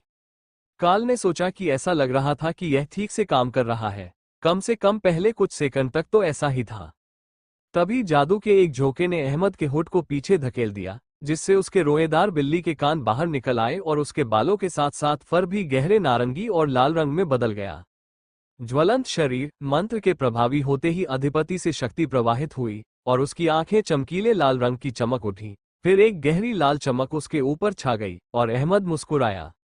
ये काम करता है। अधिपति रैंक रक्षात्मक कौशल ज्वलंत शरीर। वो चौंक गया, अभी भी हैरान था, भले ही वो इसका इस्तेमाल कर रहा था। ये सिर्फ रक्षात्मक नहीं है, आप इसका इस्तेमाल हमला करने के लिए, हथियारों को ढकने के लिए कर सकते हैं, और अभ्यास के साथ आप इसका इस्तेमाल अपने अग्नि हमलों को बढ़ाने के लिए भी कर पाएंगे, काल ने समझाया। अधिपति मुस्कुराए और अपने हाथ में एक ज्वाला उत्पन्न की, फिर ध्यान केंद्रित किया और ज्वाला में शरीर मंत्र की शक्ति को उसमें प्रवाहित किया। मुझे लगता है कि इसमें कुछ समय लगेगा, लेकिन फिलहाल यह मेरे लिए बहुत बड़ा लाभ होगा क्योंकि मैं ये कर सकता हूँ। जैसे ही उन्होंने बोलना समाप्त किया, अधिपति अहमद ने 4 गोलेमों को बुलाया जो बड़े होप्लाइट सैनिकों की तरह दिख रहे थे। उनके सीने पर पट्टियां लगी हुई थीं, उनकी छाती पर सुनहरी पट्टियां थीं, छोटी गोल ढालें थीं और छोटी तलवारें थीं। फिर आग ने उन्हें चारों ओर से घेर लिया और उन्हें सुरक्षा की एक अतिरिक्त परत मिल गई, साथ ही उनके हथियारों की क्षति भी बढ़ गई। जोहान ने प्रशंसा में सीटी बजाई। अब हम बात कर रहे हैं एक अतिरिक्त अवरोध के साथ अधिपति गोलम्स। क्या यह नियमित अवरोध मंत्र से अधिक शक्तिशाली है? दाना हंसा और अहमद मुस्कुराया। यह वर्मिलियन बड्स की प्राथमिक रक्षात्मक क्षमता है। यह एक बुनियादी बाधा मंत्र से पूरी तरह से अलग स्तर पर है, काल ने समझाया जबकि जादूगरों ने हंसी रोकने की कोशिश की। अधिपति अहमद ने सिर हिलाया। जबकि बाधा मंत्र का उपयोग अधिपति रैंक शक्ति के साथ किया जा सकता है, यह अभी भी एक टियर 1 क्षमता है। फ्लेमिंग बॉडी कौशल एक टियर 3 या संभवतः एक टियर 4 क्षमता है। मैं अभी तक इसकी पूरी क्षमता का उपयोग नहीं कर सकता, क्योंकि यह एक अनुकूलित प्रजाति क्षमता है, लेकिन गोलेम पर बाधा को तोड़ने के लिए आपको 3 या 4 स्लैश की आवश्यकता होगी। क्या आपका हॉक इसे प्राथमिक आक्रमण क्षमता के रूप में प्रयोग करता है? जोहान ने काल से पूछा, जब वह इस कौशल की बहुमुखी प्रतिभा पर विचार कर रहा था। वास्तव में, जब वे फटते हैं तो अतिरिक्त क्षति के लिए रैंड से युक्त विस्फोटक आग के गोले जमीन पर दागना उसे पसंद है। नाइट उलझन में लग रहा था। आप कह रहे हैं कि वह एक योद्धा की रैंड क्षमता का उपयोग करता है, एक जादूगर की आग के गोले के साथ मिश्रित होता है जो फ्लेमिंग बॉडी क्षमता से प्राप्त होता है, अपने प्राथमिक हमले के रूप में।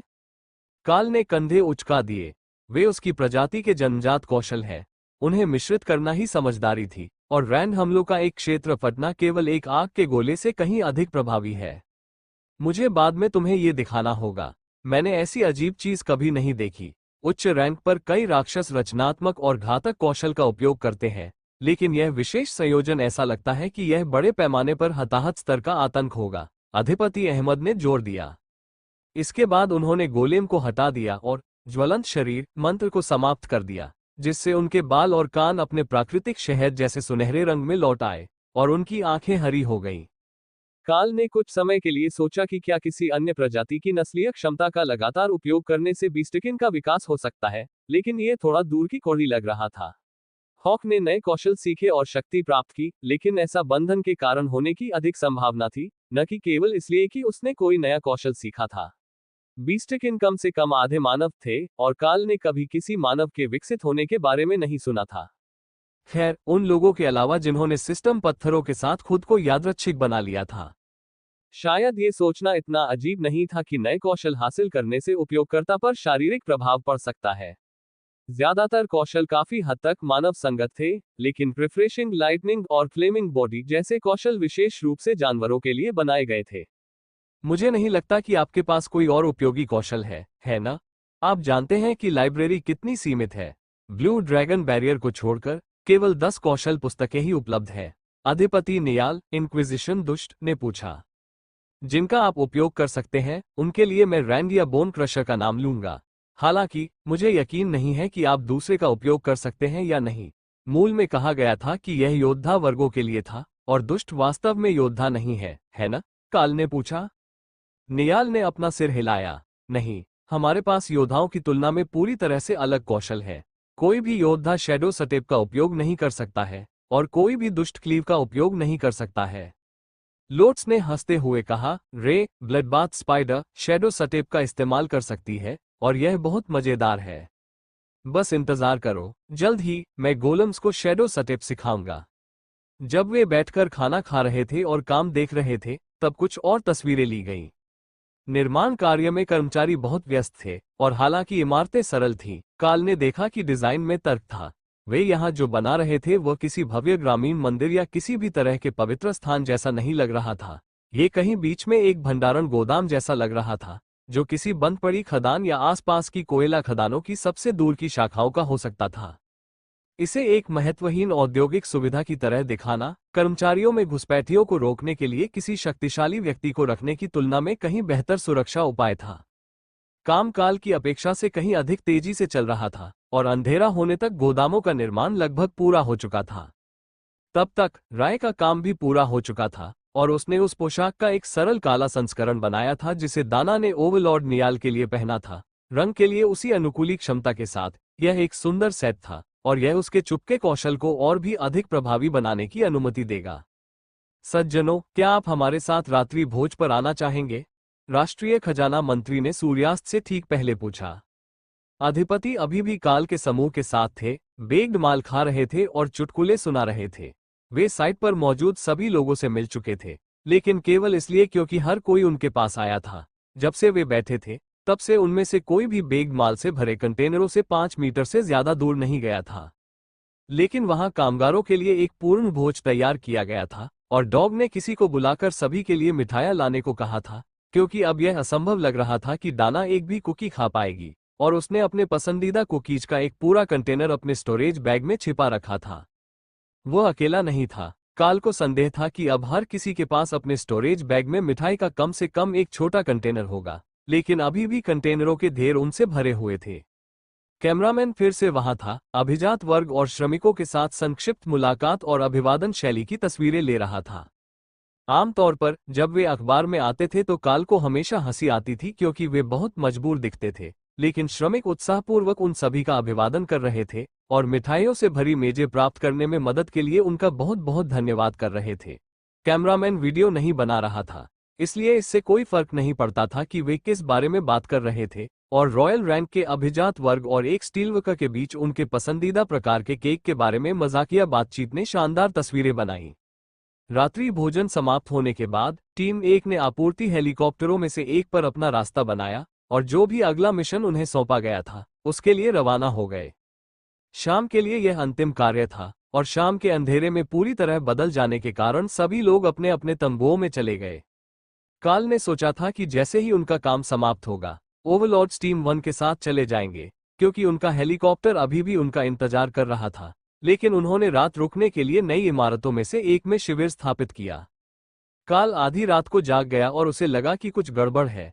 रे जाग रही थी और उसे कुछ भी दिखाई नहीं दे रहा था, लेकिन वो किसी बात को लेकर बेचैन थी। वो अपने झूले में प्रतीक्षा कर रहा था तथा जैसे ही कोई ठोस चीज हाथ लगती वो अपना कवच पहनने के लिए तैयार रहता। आने वाली, राय ने रिपोर्ट की और काल चुपचाप बिस्तर से उठ गया। जब तक कि उसे पता न चल जाए कि स्थिति क्या है, वह दूसरों को जगाना नहीं चाहता था। वह अपने झूले में इंतजार कर रहा था। जैसे ही कोई ठोस चीज दिखी वो अपना कवच तैयार करने के लिए तैयार हो गया। आने वाली, राय ने रिपोर्ट की और काल चुपचाप बिस्तर से उठ गया। जब तक कि उसे पता न चल जाए कि स्थिति क्या है, वह दूसरों को जगाना नहीं चाहता था। उसकी टीम निगरानी में नहीं थी, इसलिए अभी जवाब देना उसका काम नहीं था। वो बस ये सुनिश्चित करना चाहता था कि जो भी निगरानी में था उसने खतरे को नोटिस किया हो। हमारे पास क्या आने वाला है? काल ने पूछा। बड़ी उड़ने वाली चीजें, शायद ड्रेक्स। इस दूरी से यह बताना मुश्किल है, उसने जवाब दिया। काल तंबू से बाहर निकला और अपनी आंखों से देखने लगा कि क्या हो रहा है, और उसने क्षितिज के पास बड़े पंखों वाले जीवों को उड़ते हुए आसानी से देख लिया। उनके शरीर का तापमान अधिक था, जिससे शाम की ठंडी हवा में उन्हें आसानी से देखा जा सकता था, लेकिन फिर भी वे करीब 10 किलोमीटर दूर थे। किसी चीज ने आपका ध्यान खींचा? अधिपति जोहान ने काल के पास आते हुए पूछा। अरे, ड्रेक्स जैसा दिखने वाला एक झुंड इस ओर आ रहा है। मैं अभी तक संख्या नहीं पहचान पाया हूं, लेकिन कम से कम 6। राय ने मुझे उसकी संवेदी सीमा में घुसपैठ के बारे में बताया, काल ने शांति से समझाया। जोहान ने सिर हिलाया, फिर अपने चमकते कवच के ऊपर एक काला कोट पहन लिया। उन्हें जल्द ही पता चल जाएगा कि कौन से अधिपति यहाँ है। हमें उन्हें योजना बनाने के लिए और अधिक समय देने की आवश्यकता नहीं है। बस शांत रहें और कोई भी जल्दबाजी न करें। अगर यह वास्तव में ड्रेक राइडर्स या उड़ने वाले माउंट पर अन्य मनुष्य है, तो इसके लिए एक तरह का अनुष्ठान और प्रोटोकॉल है, नाइट ने समझाया। काल ने कंधे उचका दिए। पिछली बार जब मैं ड्रेक राइडर्स से मिला था तो उन्होंने देखते ही हमला कर दिया था। जोहान ने ठहाका लगाया। ये जागृत या यहाँ तक कि आरोही रैंक पर भी उड़ सकता है, लेकिन हमारे आंदोलन कौशल और क्षेत्र के हमलों के साथ अधिपतियों के बीच लड़ाई दर्जनों किलोमीटर तक फैल सकती है और घंटों तक जारी रह सकती है, जिससे भारी मात्रा में संपार्श्विक क्षति हो सकती है। अगर वे आकर उस शक्ति स्तर पर हम पर अंधाधुंध हमला करते तो हम भी उनके साथ वैसा ही करते। और हमारा देश बहुत बड़ा है, उनका द्वीप बहुत अधिक आबादी वाला है। थोड़ी देर की चुप्पी के बाद काल के पीछे से नियाल की धीमी आवाज सुनाई दी। सेनापति वीरता से नेतृत्व करते हैं, राजकुमार हठी हो सकते हैं, लेकिन राजा अपनी गरिमा बनाए रखते हैं और अधिपति शांति बनाए रखते हैं। दूसरे मनुष्यों के साथ व्यवहार करते समय यही रीति रिवाज होते हैं। जानवरों के साथ व्यवहार करना कहीं ज्यादा आसान है। अगर वे अपना क्षेत्र छोड़कर चले गए हैं तो इसका कोई कारण है। पता लगाएं कि वह क्या है। अगर आप उनके क्षेत्र पर आक्रमण कर रहे हैं तो ताकत ही सही है। अगर आपके पास शक्ति नहीं है तो आपको वहां रहने का कोई अधिकार नहीं है। काल को ये बात समझ में आए। मनुष्य भले ही एक साथ न रह पाएं या साथ साथ न रह पाएं, लेकिन जब बात आती है तो वे अभी भी एक ही प्रजाति के हैं, इसलिए वे एक दूसरे के लिए कुछ लिहाज दिखाते हैं। यदि यह ड्रेक राइडर्स की आने वाली उड़ान थी जो अपने कुछ सदस्यों को आगे बढ़ाने के लिए कालकोटरी पर दावा करने या उस पर निशाना साधने की कोशिश कर रही थी, तो यह संभव था कि वे एक शांतिपूर्ण समझौते पर पहुंच सकते थे। अब उड़ान करीब आ रही थी और यह स्पष्ट था कि कुल 12 लोग थे और समूह के साथ 2 अधिपति भी थे। अन्य लोग उतने शक्तिशाली नहीं लग रहे थे, लेकिन समूह के 2 नेताओं द्वारा उनकी आभा को छिपाया जा सकता था। तो क्या मैं यहीं तुम्हारे पीछे प्रतीक्षा करूं जब तक तुम उनकी उड़ान के नेताओं से बात करो? काल ने पूछा। नियाल ने सिर हिलाया। बस मेरे पीछे रुको और अपने जानवरों को उनके छिपने के स्थान पर रखो। अगर उन्हें लगता है कि वे राक्षसों द्वारा हमला किए जाने वाले हैं, तो वे ये समझने से पहले हमला कर सकते हैं कि वे हमारे साथ हैं, और यह पूरे क्षेत्र को युद्ध क्षेत्र में बदल देगा। अगर कैंप में ओवरलॉर्ड्स के बीच बड़े पैमाने पर लड़ाई होती और कर्मचारी एक भी वार नहीं झेल पाते तो उनमें से किसी का भी भला होने की संभावना नहीं थी। इस बात को ध्यान में रखते हुए काल ने ड्रेक्स के इतने करीब पहुंचने से पहले रे को वापस बुलाया कि वे उसे पहचान सकें। जब ड्रेक्स 1 किलोमीटर दूर थे तो ओवरलॉर्ड जोहान ने शिविर के बाहर के क्षेत्र पर प्रकाश डाला, जिससे आगंतुकों को अंदर आने का संकेत मिल गया। लेकिन ओवरलॉर्ड के हाव भाव से ऐसा नहीं लग रहा था कि वे इस बात को लेकर आश्वस्त थे कि यह हिंसा में नहीं बदलेगा।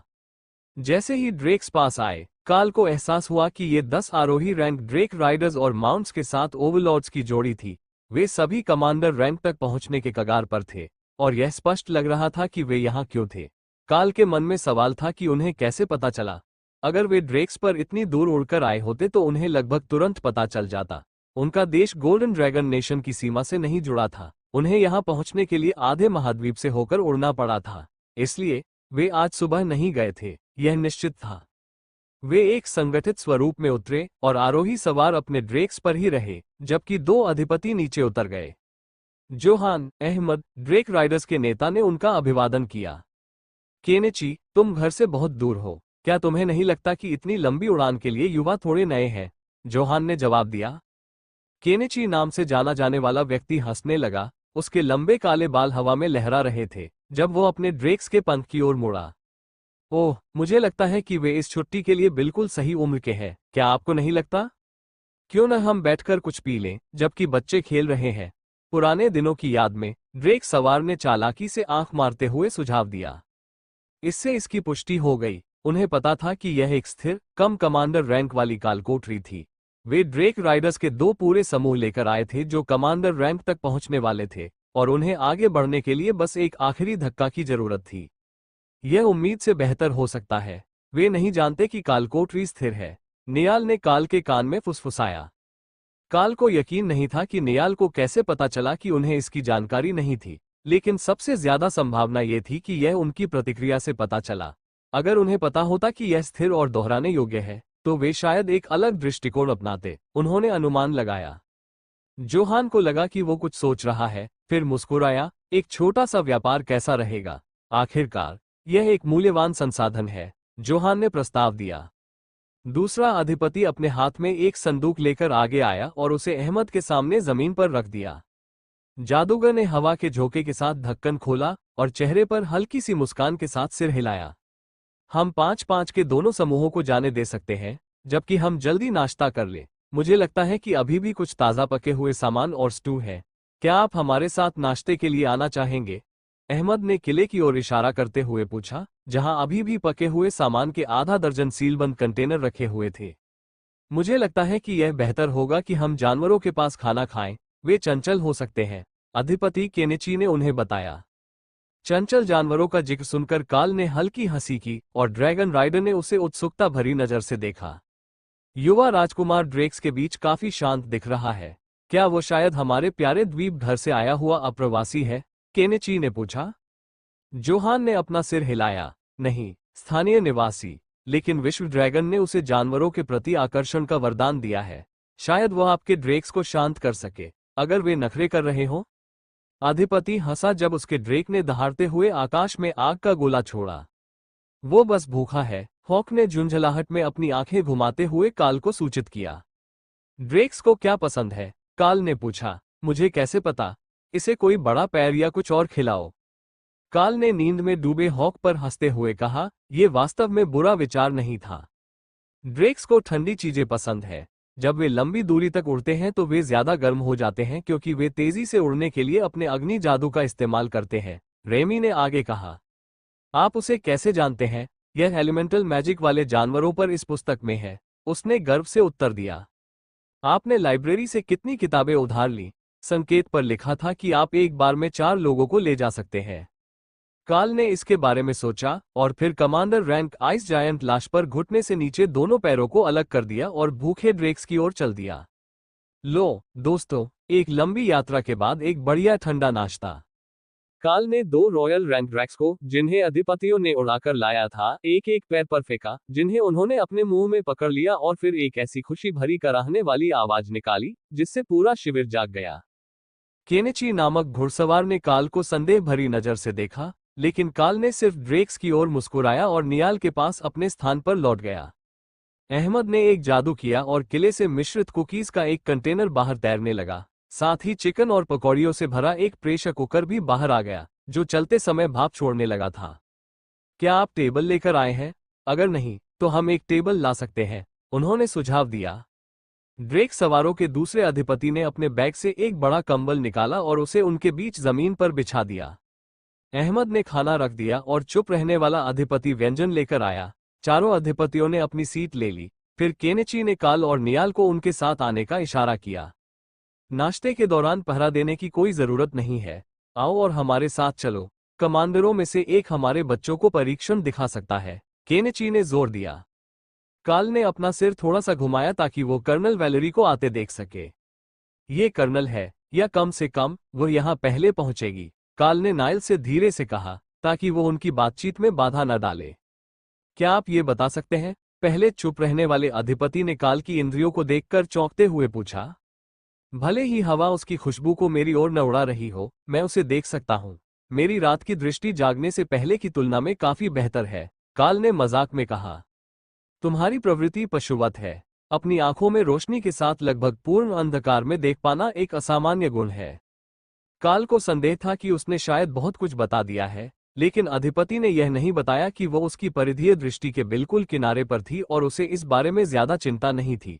ऐसा लग रहा था कि वह काल को अपनी मौजूदगी से सहज महसूस कराने की कोशिश कर रहा था, ये दिखाकर कि वह सरल चालों का प्रशंसक नहीं था, वो खुला और ईमानदार था।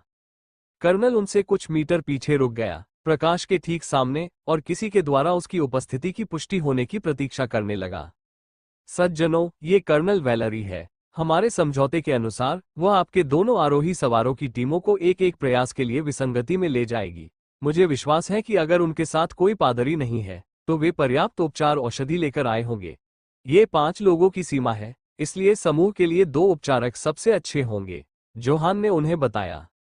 केनेची ने सिर हिलाया, फिर झुंझलाहट में अपने बालों को पीछे धकेल दिया। उसने शायद किसी समय अपने बालों की टाई खो दी होगी, क्योंकि यह स्पष्ट था कि वह इसे ढीला रखना पसंद नहीं करता था। हाँ, हमारे प्रशिक्षुओं के साथ ड्रैगन देवताओं के पादरी भी हैं। आपकी सहायता के लिए धन्यवाद, कमांडर। हम अच्छी खबरों की प्रतीक्षा करेंगे। 10 युवा घुड़सवार घोड़े से उतरे और कर्नल वैलेरी के पीछे पीछे उस इमारत में पहुंचे जहां कालकोठरी का द्वार था। यह अवश्यंभावी था कि वे ये पता लगा लेंगे कि यह एक स्थिर कालकोठरी द्वार था, लेकिन थोड़ी किस्मत से इस पर कोई लड़ाई नहीं होगी। उन्हें वह मिल गया था जिसके लिए वे आए थे, अपने प्रशिक्षुओं के लिए कालकोठरी की यात्रा, और अब वे मिठाई खाने वाले थे। इससे काल को याद आया, ब्राउनीज से सावधान रहना, वे प्रकृति के पादरियों द्वारा बनाए गए हैं। इससे दोनों आगंतुक हंस पड़े। हालांकि काल ने देखा कि केनेची का हाथ ब्राउनीज के ऊपर से गुजरा था। तकनीकी रूप से वे शत्रुतापूर्ण क्षेत्र में थे, और ड्रेक राइडर्स के लिए अभी नशे में धुत होना अच्छा विचार नहीं होगा, भले ही ग्रीन ड्रैगन को ये कितना भी हास्यास्पद लगे। पूरा शिविर उत्साहित था क्योंकि दोनों विदेशी अधिपतियों ने स्थानीय समूह के साथ बैठकर नाश्ता किया। अब जब ड्रेक राइडर्स यहाँ थे, तो ये स्पष्ट था कि ओवरलॉर्ड्स क्यों रुके थे, और यह इतना महत्वपूर्ण क्यों था कि एलिट्स के अतिरिक्त समूह को भेजा जाए।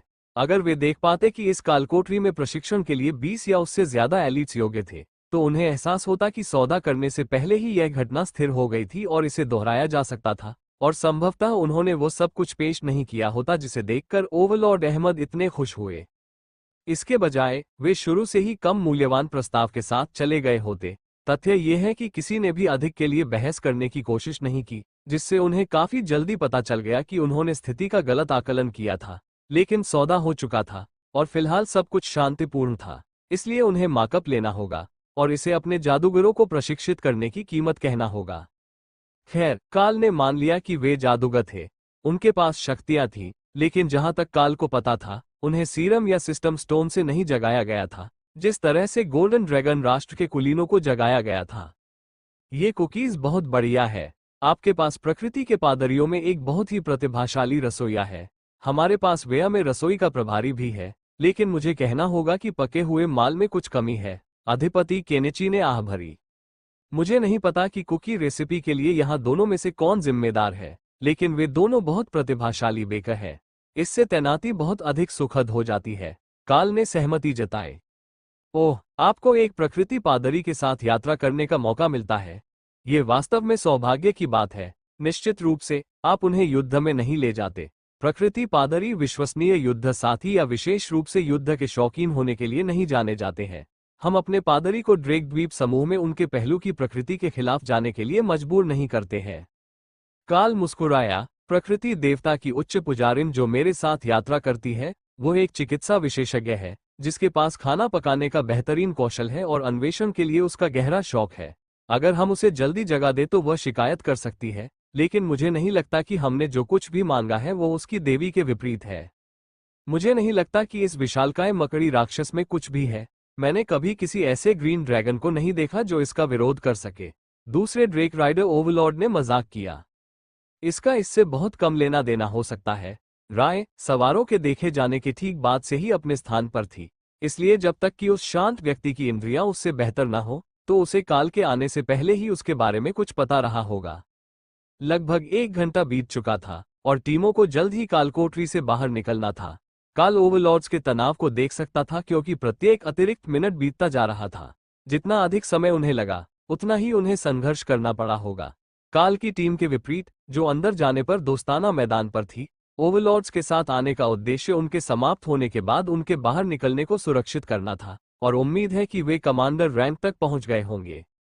काल देख सकता था कि अधिपति केनिची कुछ करने के लिए बेचैन था, और वह उठने ही वाला था कि तभी एक द्वार खुला और चिल्लाते हुए सैनिकों का एक समूह शिविर से 50 मीटर दूर बाहर निकल आया। अधिपतिगण तुरंत अपने पैरों पर खड़े हो गए, और खड़े होने के बाद ही उन्हें एहसास हुआ कि नए आगमन वाले किसी भी पक्ष के राष्ट्र के नहीं थे। क्या हमने भव्य उद्घाटन, सभी का स्वागत है, का बिलबोर्ड या कुछ और लगाया है? काल ने बड़बड़ाया, और ड्रेक राइडर्स की जोड़ी जोर से हंसने लगी, जिससे स्थिति का तनाव टूट गया। अधिपति केनिची ने जमीन पर थूका। विट्री, तुम यहाँ क्या कर रहे हो?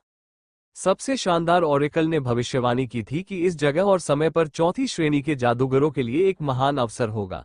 मैं यहाँ से कालकोठरी के प्रवेश द्वार को महसूस कर सकता हूँ। ड्रैगन स्लेव, जादूगरों के समूह के सामने खड़ा आदमी, एक और अधिपति, वापस गुर्राया।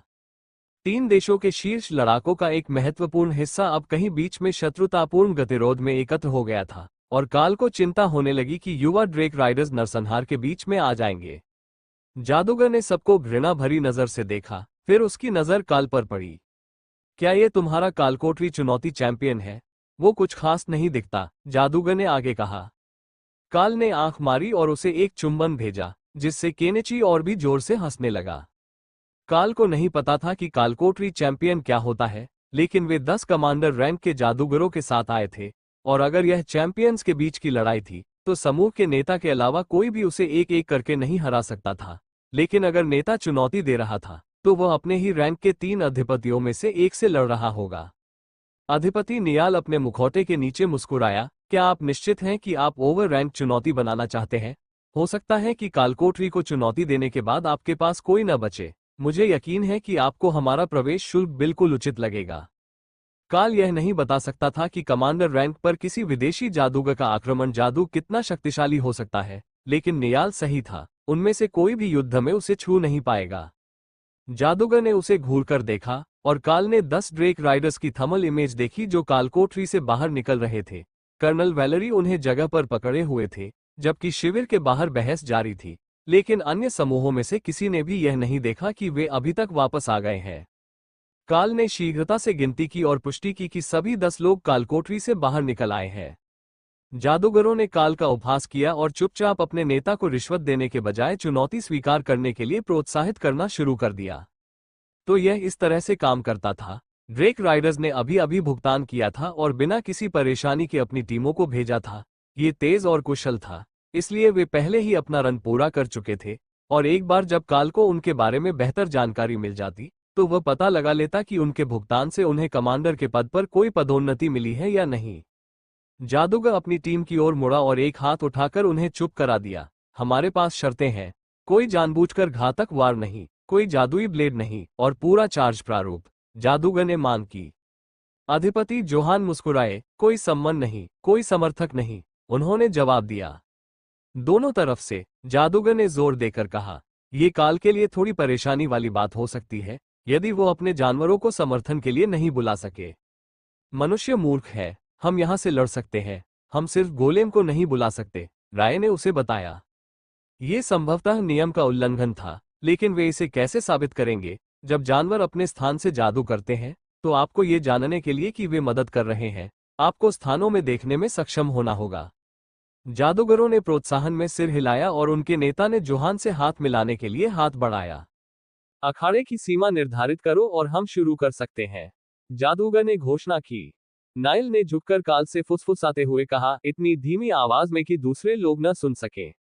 सिर पर निशाना मत लगाना और अपने जानवरों को बाहर मत आने देना। जब तक आप दिल या सिर पर निशाना नहीं साधते, तब तक आप पर जानलेवा वार करने का आरोप नहीं लगाया जाना चाहिए। क्या आपके पास ऐसा कोई हथियार है जिसमें धार न हो? काल ने अपना हथौड़ा निकाला और उसे अपने पैरों के बीच जमीन पर रख दिया। ओह, ये ठीक रहेगा। पोषण प्रतिबंधित नहीं है, इसलिए यदि आपके पास कुछ है, तो आप उन्हें लड़ाई के लिए बफ करने के लिए उपयोग कर सकते हैं। बाहरी सहायता सामान्य रूप से प्रतिबंधित है, इसलिए आपकी टीम से कोई सहायक मंत्र नहीं, दुष्ट ने जोड़ा। मैं बस यही चाहता हूं कि मैं रे की शैडो स्टेप क्षमता का उपयोग कर सकूं। ये और भी मजेदार हो सकता है, काल ने फुसफुसाते हुए कहा। जादूगर नेता अब केनिची को घूर रहा था, जो अभी भी हंस रहा था।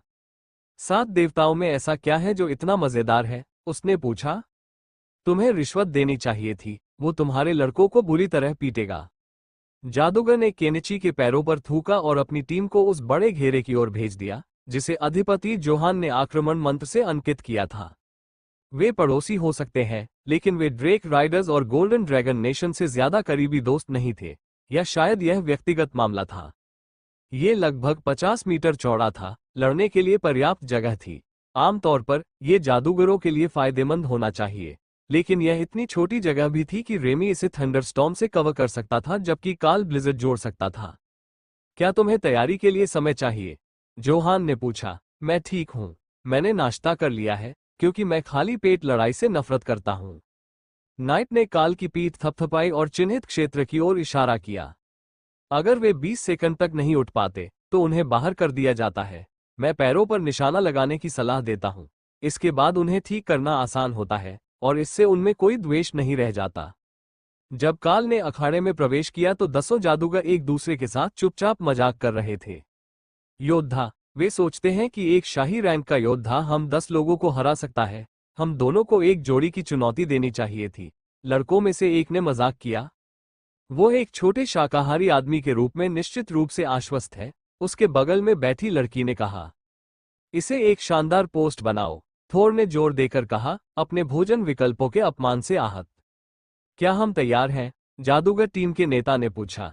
काल ने शुरू में सोचा था कि उसका नाम विट्री है, लेकिन यह भी हिल जायंट नेशन के उत्तर में एक देश का नाम था, जो ड्रेक राइडर्स के द्वीप के बगल में था, इसलिए यह संभवतः उसे नाम से नहीं, बल्कि मूल देश से संबोधित कर रहा था। काल ने अपने कंधे पर हथौड़ा लटकाया और सिर हिलाया। जादूगरों ने अपने मंत्रों का जाप करना शुरू कर दिया, क्योंकि उसने अनंत बिजली, ज्वलंत शरीर और सुरक्षा का घेरा को एक साथ लाया। फिर रॉयल रैंक पर बर्फीला तूफान डाला, जबकि रेमी ने थंडरस्टॉर्म शुरू किया। टोटेम का उपयोग न करें, वे बहुत सारे प्रश्न पूछेंगे, काल ने जोर देते हुए खुद को आगे बढ़ाया। निकटतम जादूगर अचंभित रह गए, और जिस लड़की ने थोर के पौधों के प्रति प्रेम का अपमान किया था, वो एक भयानक झटके के साथ उड़ गई, जब काल का कंधा उसकी छाती से टकराया। उसके अवरोध से बिजली के झटके ने उसके रक्षात्मक मंत्रों को चकनाचूर कर दिया, और उसके वस्त्र भी उसकी गति को धीमा नहीं कर पाए। ज्वलंत शरीर की केवल एक परत के साथ उसके बगल में लड़के की जांघ चकनाचूर हो गई, और वह जमीन पर गिर गया क्योंकि कास्टिक बारिश गिरने लगी और अखाड़े में गड़गड़ाहट गूंजने लगी। काल ने चेन लाइटनिंग फेंकी, जिससे उसके सबसे निकट के जादूगर अचेत हो गए, और फिर वो अखाड़े के पीछे की ओर चला गया, जहां अधिकांश जादूगर एकत्र हुए थे।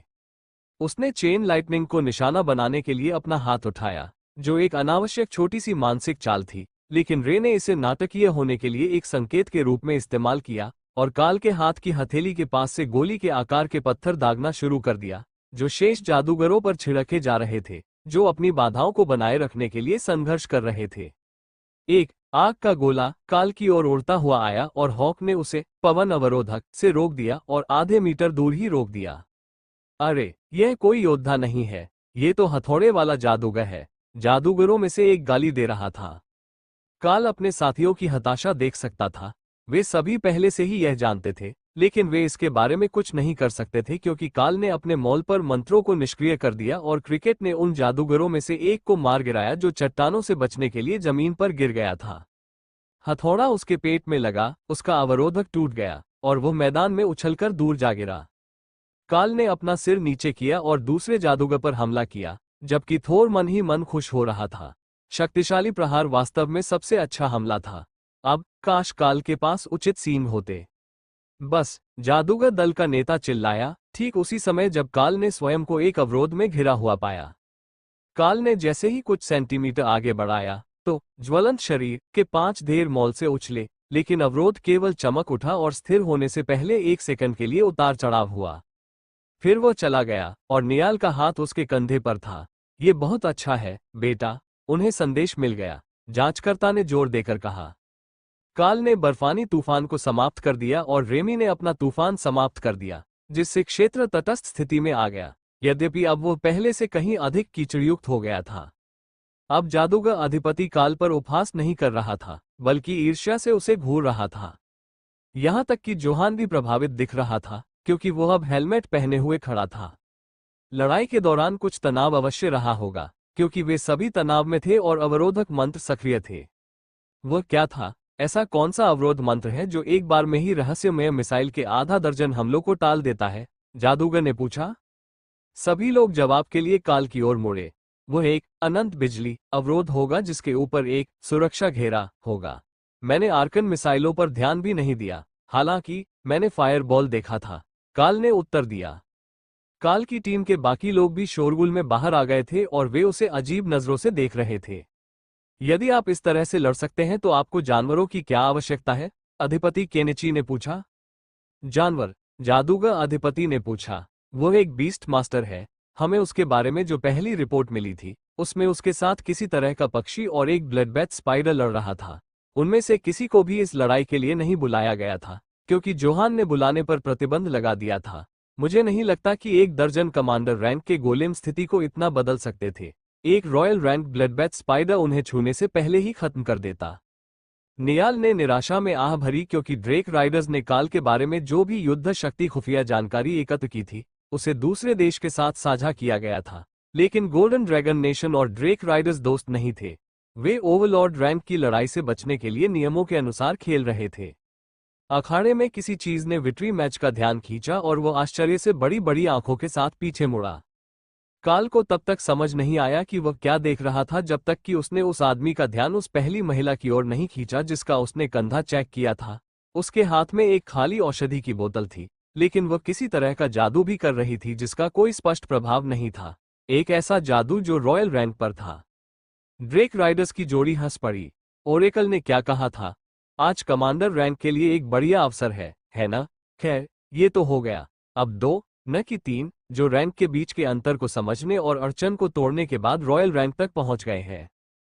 काल ने सुना था कि कभी कभी लड़ाई हारना बिना किसी गंभीर चुनौती के वर्षों के अभ्यास से अधिक सीखने का अनुभव हो सकता है, लेकिन उसने यह उम्मीद नहीं की थी कि वे कमांडरों को आगे बढ़ने के इतने करीब भेज देंगे कि अपने दोस्तों को पिटते हुए देखना ही उनकी प्रगति को प्रेरित करने के लिए पर्याप्त होगा।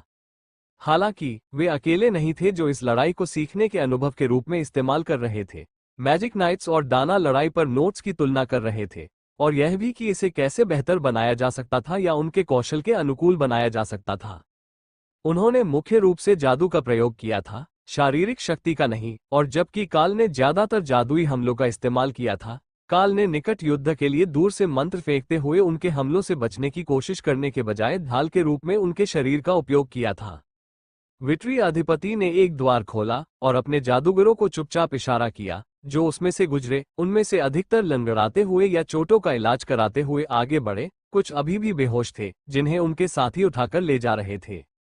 कोई भी मरने वाला नहीं था, इसलिए यह एक तरह से सभी के लिए जीत थी। उसे अपने पैर फैलाने का मौका मिला, जादूगरों को पता चला कि रॉयल रैंक की बाधा सिर्फ एक छोटा कदम नहीं था और शिविर में मौजूद नागरिकों को बड़े पैमाने पर लड़ाई से नहीं जूझना पड़ा। राजनीति वास्तव में एक बहुत बड़ी परेशानी थी, लेकिन अब जब सभी युवा ड्रेक राइडर्स वापस आ गए हैं तो काल को उम्मीद थी कि दिन का नाटक लगभग खत्म हो गया है। वैसे भी उसके लिए खत्म हो गया। ओवरलॉर्ड्स और पर्दे के पीछे के राजनेता निश्चित रूप से अन्य देशों से निपटने में व्यस्त होंगे जो उनके नए कालकोठरी उदाहरण के बारे में पता लगा रहे होंगे। इस बात की पूरी संभावना थी कि कोई व्यक्ति वास्तव में परेशानी में था, क्योंकि रिसाव के स्थिर होने के कुछ ही दिनों बाद और स्थानीय लोग इसका अच्छा उपयोग कर पाते, उससे पहले ही लोग यहां आ गए थे। लेकिन ये भी उसकी समस्या नहीं थी। विट्री के जादूगरों के चले जाने के बाद युवा ड्रेक राइडर्स अपने चेहरों पर उत्साह भरी मुस्कान के साथ इमारत से बाहर आए। 10 में से 6 कमांडर रैंक तक पहुंच चुके थे और काल जानता था कि वे सभी अपने साथ कम से कम 1 या 2 नए उपकरण लेकर वापस जाएंगे। ये कालकोठरी कमांडर रैंक के लिए संसाधनों का एक उत्कृष्ट स्रोत थी, जहां बॉस के रास्ते में ओग्रेस से कुछ आरोही वस्तुएं और सिक्के प्राप्त किए जा सकते थे। यही तो सौदा था। उन्हें प्रवेश के लिए भुगतान करना पड़ा, लेकिन बदले में उन्हें कुछ ऐसा मिला जो उनके द्वारा भुगतान की गई राशि से अधिक मूल्यवान हो सकता है या नहीं भी हो सकता है। वास्तविक रूप से अकेले अनुभव ही काफी मूल्यवान था, क्योंकि कालकोठरी एक नियंत्रित वातावरण था जहां आप बिना किसी आश्चर्य के विशिष्ट सेनानियों को भेज सकते थे। ड्रेक राइडर ओवरलॉर्ड्स ने एक तीखी सीटी बजाई और युवा राइडर्स ने जोहान और अन्य ओवरलॉर्ड्स को तीखी सलामी दी। फिर वे अपने घोड़ों की ओर दौड़े और एक सहज गति से वे ऊपर उठ गए। पेड़ों की कतार के ऊपर बह रही गर्म हवा की लहर पर आसमान में ऊपर की ओर बढ़ गए। जब वे ऐसा करते हैं तो ये हमेशा डरावना लगता है, जोहान ने शिकायत की। क्या करें? काल ने पूछा। वो माउंट और टेक ऑफ पाठ्यपुस्तक के अनुसार एकदम सही था। ऐसा लग रहा था जैसे वे एक साथ जिम्नास्टिक कर रहे हों। काल को इसमें कुछ भी डरावना नहीं लगा। नाइट ने काल को उलझन भरी नजर से देखा। गायब हो जाओ। जब वे इस तरह गायब हो जाते हैं तो ये डरावना लगता है। काल ने मुड़कर उन्हें कुछ सेकंड तक उड़ते हुए देखा, फिर उसे एहसास हुआ कि यह केवल इकोलोकेशन और थर्मल इमेजिंग ही थी जिसने उन्हें अभी भी देखा था। ओह, माफ करना, मैं अभी भी उन्हें देख सकता हूं, इसलिए मुझे पता ही नहीं चला कि उन्होंने कुछ किया है। नियाल मुस्कुराया और अपना सिर हिलाया। तुम्हारी इंद्रियां वाकई पागल है, लेकिन ये सोचना कि तुम ओवरलॉर्ड रैंक पर डाली गई अदृश्यता को देख सकते हो। काल ने कंधे उचका दिए। यह उनकी दृश्य छवि को छिपा देता है, लेकिन थर्मल छवि या उनके रडार हस्ताक्षर को नहीं। बेहतर शब्द के अभाव में इकोलोकेशन, जिसका उपयोग राय पूर्ण अंधेरे में देखने के लिए करती है, साथ ही उसकी हीट साइट भी। अहमद ने आह भरी। आलसी कमीना, यह अदृश्यता नहीं है। उसने कम छुपाने का जादू किया, यह मानते हुए कि हम किसी भी तरह से उसका पता नहीं लगा पाएंगे। एक उचित अदृश्यता मंत्र उसे थर्मल इमेजिंग और रडार से छिपा देगा, कम से कम पारंपरिक रडार से तो नहीं। उसे बताओ कि मुझे वो मंत्र चाहिए। मुझे नहीं लगता कि आप उस मंत्र की एक प्रति किसी विशेष राजकुमारी के लिए छोड़ सकते हैं जो सोचती है कि शैडो स्टेप उसके लिए पर्याप्त चालाक नहीं है। काल ने सुझाव दिया। अगर मैं इसे एक जादू की किताब में बदल सकता तो देश का हर जादूगर अभी इसे सीखने की कोशिश कर रहा होता। दुर्भाग्य से मैं नहीं कर सकता, लेकिन वह वास्तव में अन्य प्रजातियों के लिए एक दुस्वप्न बनने का सपना देखती है ना? काल मुस्कुराया और सिर हिलाया। आपको इसे देखना चाहिए, ये बहुत प्यारा है। जब वो उन्हें पकड़ने का सपना देखती है तो उसके पैर खुशी से छोटे छोटे पीछा करने वाले हरकत करते हैं, क्योंकि यह बिल्कुल भी डरावना नहीं है। बॉब ने काल के पीछे कहीं से बड़बड़ाया। जोहान ने उसे उत्सुकता से देखा और काल हंस पड़ा। बॉब यहाँ पर अरचिन्स का सबसे बड़ा प्रशंसक नहीं है, तब भी जब वे विशाल और रोएदार और प्यारे होते हैं, उनके पैर रेजे जैसे होते हैं और निश्चित रूप से जहरीले जबड़े नहीं होते। आप मदद नहीं कर रहे हैं, ठीक है। अब 2 राष्ट्रों को ये पक्का पता है कि काल एक जानवर का मालिक है, दिग्गजों को छोड़कर। मुझे लगता है कि यह कोई बहुत बड़ी बात नहीं है, क्योंकि वे हमारे कुलीन वर्ग से अजीबोगरीब चीजों के आदी हैं। बस सौदा करने की कोशिश करने वाले अजनबियों पर नजर रखें। हो सकता है कि विदेशी आपकी प्रतिभाओं को हथियाने की कोशिश कर रहे हो, और सरकार और चर्च दोनों ही इस बारे में एक खास तरह की भावना रखते हो। जोहान ने चेतावनी दी। ये समझ में आता है। उन्होंने मेरी मदद करने के लिए काफी प्रयास किए हैं, और उन्होंने मेरे साथ एक विशिष्ट समूह रखने की मेरी अनुचित मांगों को भी स्वीकार कर लिया है। यहाँ तक कि वे हमें एक जादुई अनुबंध पर हस्ताक्षर करने के लिए भी सहमत हो गए हैं। काल ने उत्तर दिया। जोहान ने हंसते हुए कहा, हाँ, मैंने सुना है। उच्च पुजारियों का कहना है कि विश्व ड्रैगन की ऊर्जा के प्रति तुम्हारा असाधारण आकर्षण है। इसलिए वे देखना चाहते थे कि क्या तुम्हारा सौभाग्य तुम्हारे आसपास के लोगों पर भी असर डालेगा। काल की टीम के बाकी सदस्यों ने जब ये शब्द सुने तो वे मुस्कुरा उठे। ऐसा लग रहा था कि यह बात उन पर भी असर डाल रही थी। क्या आपको लगता है कि हमारे पास और भी मेहमान आएंगे? मॉर्गना ने डग के साथ चलते हुए पूछा। लगभग निश्चित रूप से। एक मौका है कि वे कमांडर रैंक एलीट के खिलाफ व्यक्तिगत चुनौतियां करना चाहेंगे या रॉयल रैंक एलीट के खिलाफ समूह चुनौतियां करना चाहेंगे। कुछ में सभी आरोही लड़ाके हो सकते हैं और वे कमांडर के खिलाफ समूह लड़ाई करना चाहेंगे। इसलिए यदि आप में से कोई इस कार्य के लिए उपयुक्त है तो स्वेच्छा से तैयार रहें। टीम के सदस्यों ने सिर हिलाया और सोचा कि उनमें से कौन 10 आरोही जादूगरों के समूह का मुकाबला करने के लिए सबसे उपयुक्त होगा। हर कोई काल नहीं था जिसने निश्चित रूप से अपने जानवरों को बिना बुलाए सहायता करने की अनुमति देकर धोखा दिया था। क्या होगा यदि वे अपनी टीम का नेतृत्व करने के लिए रॉयल रैंक के किसी लड़ाके को भेज दें? क्या हमें यकीन है कि हम चुनौती जीत सकते हैं? राष्ट्रीय कोष विभाग के राजनेता की जानी पहचानी आवाज ने पूछा। हाँ, अगर यह एक उचित द्वंद्व युद्ध है तो हम जानवरों को प्रतिबंधित नहीं करेंगे। मैं नहीं चाहता था कि विदेशी सेनाएं उसकी युद्ध शक्ति के बारे में जरूरत से ज्यादा जानें, लेकिन जब तक प्रतिद्वंद्वी शीर्ष रॉयल रैंक दिव्य जानवर नहीं है तब तक ये कोई मुद्दा नहीं होना चाहिए। अधिपति नियाल ने पूरे आत्मविश्वास के साथ उत्तर दिया। क्या हमारा चैंपियन इतना मजबूत है? राजनेता ने उम्मीद से पूछा। किसी अच्छे दिन में 10 में से एक रॉयल रैंक एलीट राय से मुकाबला कर सकता है। काल और अन्य 3 जानवरों को इसमें जोड़ दें तो एक पूर्ण रक्त वाले ड्रैगन या दिव्य जानवर के अलावा कुछ भी मौका नहीं पा सकेगा। राजनेता ने राहत की सांस ली, लेकिन सभी अधिपति उस मैदान की ओर मुड़ गए जहां अंतिम द्वंद्व लड़ा गया था। एक और द्वार खुला और काल ने खुद को एक और चुनौती के लिए तैयार किया, लेकिन बाहर निकलने वाला पहला व्यक्ति विश्व ड्रैगन पादरी की पोशाक पहने एक बुजुर्ग व्यक्ति था। उसने अपना हुड उतारा और एक झुर्रीदार चेहरा दिखाया जिसके लंबे लोमड़ी जैसे कान और तीखी आंखें थीं जो उसके शरीर के बूढ़े जोड़ों से मेल नहीं खाती थीं। वो एक अधिपति था और सहज प्रवृत्ति के कारण काल ने विनम्रता से उसे सिर हिलाकर नमस्कार किया, जबकि नियाल, जादुई शूरवीर और सभी पादरीगण ने झुककर नमस्कार किया। मैंने पहली कोशिश में ही सही जगह पा ली। मुझे पता था कि अगर मैं जानवरों की लड़ाई की अनुभूति का अनुसरण करता तो मैं इसे पा लेता, विश्व ड्रैगन बिशप ने खुद से कहा, फिर दूसरों को पोर्टल के माध्यम से आने का इशारा किया। 10 जानवर, जिनमें एक वॉगन भेड़िया लड़की भी शामिल थी जो काल को काफी परिचित लग रही थी, पोर्टल के माध्यम से आए। सभी आरोही रैंक के शिखर पर थे। वॉगन रुका और काल की ओर इशारा किया। ये तुम हो? तुम इतनी जल्दी रॉयल रैंक तक कैसे पहुंच गए? हमें मिले हुए सिर्फ आधा साल हुआ है। बूढ़ा आदमी मुस्कुराया। अच्छा, तुम सब पहले से ही दोस्त हो। मुझे भावनात्मक पुनर्मिलन पसंद है। अब आर्चबिशप ने कहा कि यहाँ कहीं एक कालकोठरी है। क्या आप एक बूढ़े आदमी को सही दिशा में मार्गदर्शन करना चाहेंगे? काल मुस्कुराया और अपना हाथ आगे बढ़ाया ताकि बूढ़े व्यक्ति उसे बैसाखी की तरह इस्तेमाल कर सके। बेशक महायाजक, ये यहीं से होकर जाता है। क्या आपको पहले अधिपतियों के साथ कोई और काम था? ओह, वे इसे आपस में सुलझा सकते हैं। मुझे पोर्टल में ही अधिक रुचि है। रूथ ने आकर काल के कंधे पर थपथपाया। मैं एल्डर को पोर्टल दिखाने ले जाऊंगी। मेरे पास जादू है जिससे उसका चलना आसान हो जाएगा। नए आगंतुक अब घबराए हुए लग रहे थे क्योंकि उन्हें छोड़ दिया गया था, लेकिन पूर्व मानव वॉगन दुष्ट ने कार्यभार संभाल लिया। हम चर्च की विटन मंदिर शाखा की ओर से कालकोठरी में प्रवेश का अनुरोध करने आए हैं। हम सभी 10 लोग उनकी देखरेख में प्रशिक्षु हैं, उसने घोषणा की। नियाल ने आह भरी। अगर वे चर्च की ओर से अपील कर रहे थे तो इससे कोई फर्क नहीं पड़ता कि वे गोल्डन ड्रैगन राष्ट्र से नहीं थे।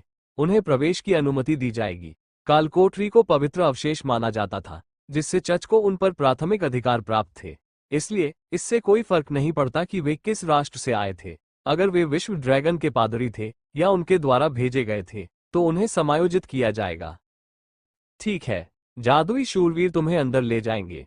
कालकोठरी में प्रवेश के क्रम के अनुसार प्रवेशकों को 5 के समूहों में विभाजित किया जाता है, इसलिए अपने समूहों को पहले से ही छांट लें, पूछताछकर्ता ने समझाया। चुनौती का स्तर क्या है? उसने पूछा। कुल मिलाकर निम्न कमांडर और आरोही रैंक ओग्रेस का मिश्रण। कमांडर रैंक के बॉस के साथ न्यूनतम जादू का उपयोग होता है, लेकिन ओग्रे लॉर्ड्स के कुछ युद्ध कौशल कोई मजाक नहीं है। शूरवीरों ने उन्हें इमारत में ले जाया और जोहान ने आह भरी। ऐसा लगता है कि यह खोज पहले से ही आम जानकारी है। ये हमारी तरफ से कुछ नहीं हो सकता। ये दूसरी तरफ से एक लीक रहा होगा। या तो खरीद में या प्रारंभिक रिपोर्टिंग में, इससे पहले कि आपकी टीम को क्षेत्र को खाली करने के लिए भेजा गया था। मैं आपके आने के बाद कहना चाहता हूं, विट्री मैजिस इसे स्थिर होने से पहले दावा करने की कोशिश करने के लिए नहीं आए, इसलिए उन्हें बाद में पता चला होगा। संभवतः ड्रेक राइडर्स की हरकतों से उनके ऑरेकल को ट्रिगर किया गया होगा।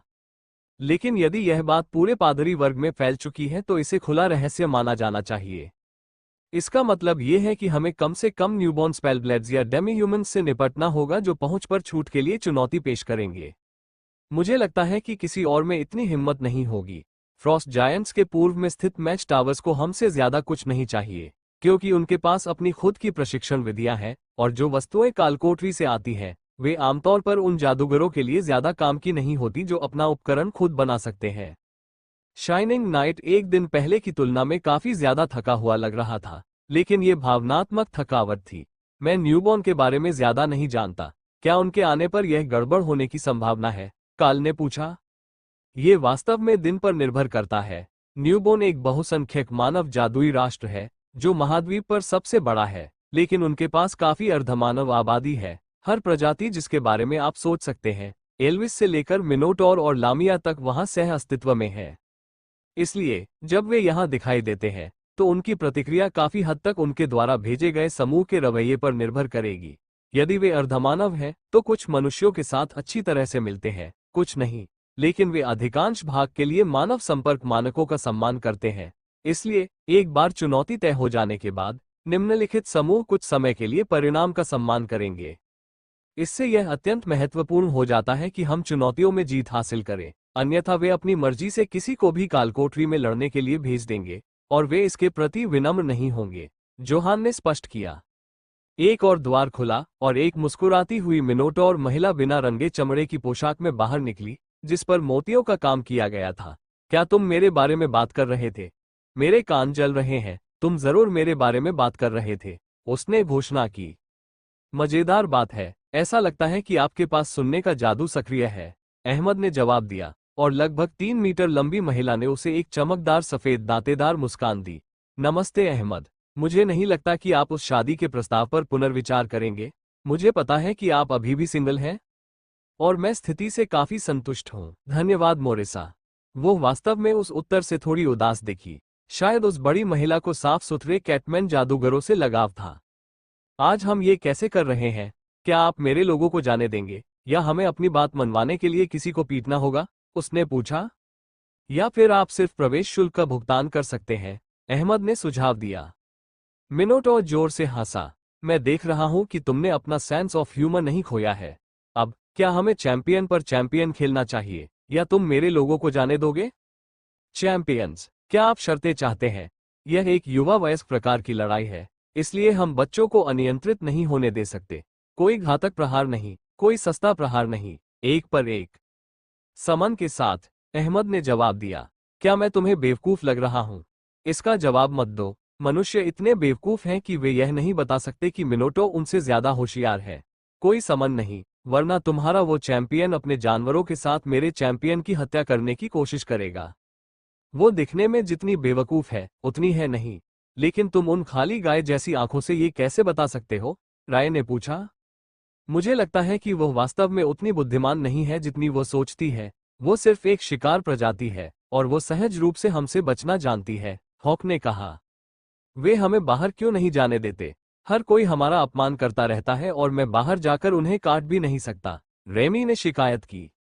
हमारा छोटा सा सांप खून का प्यासा हो रहा है।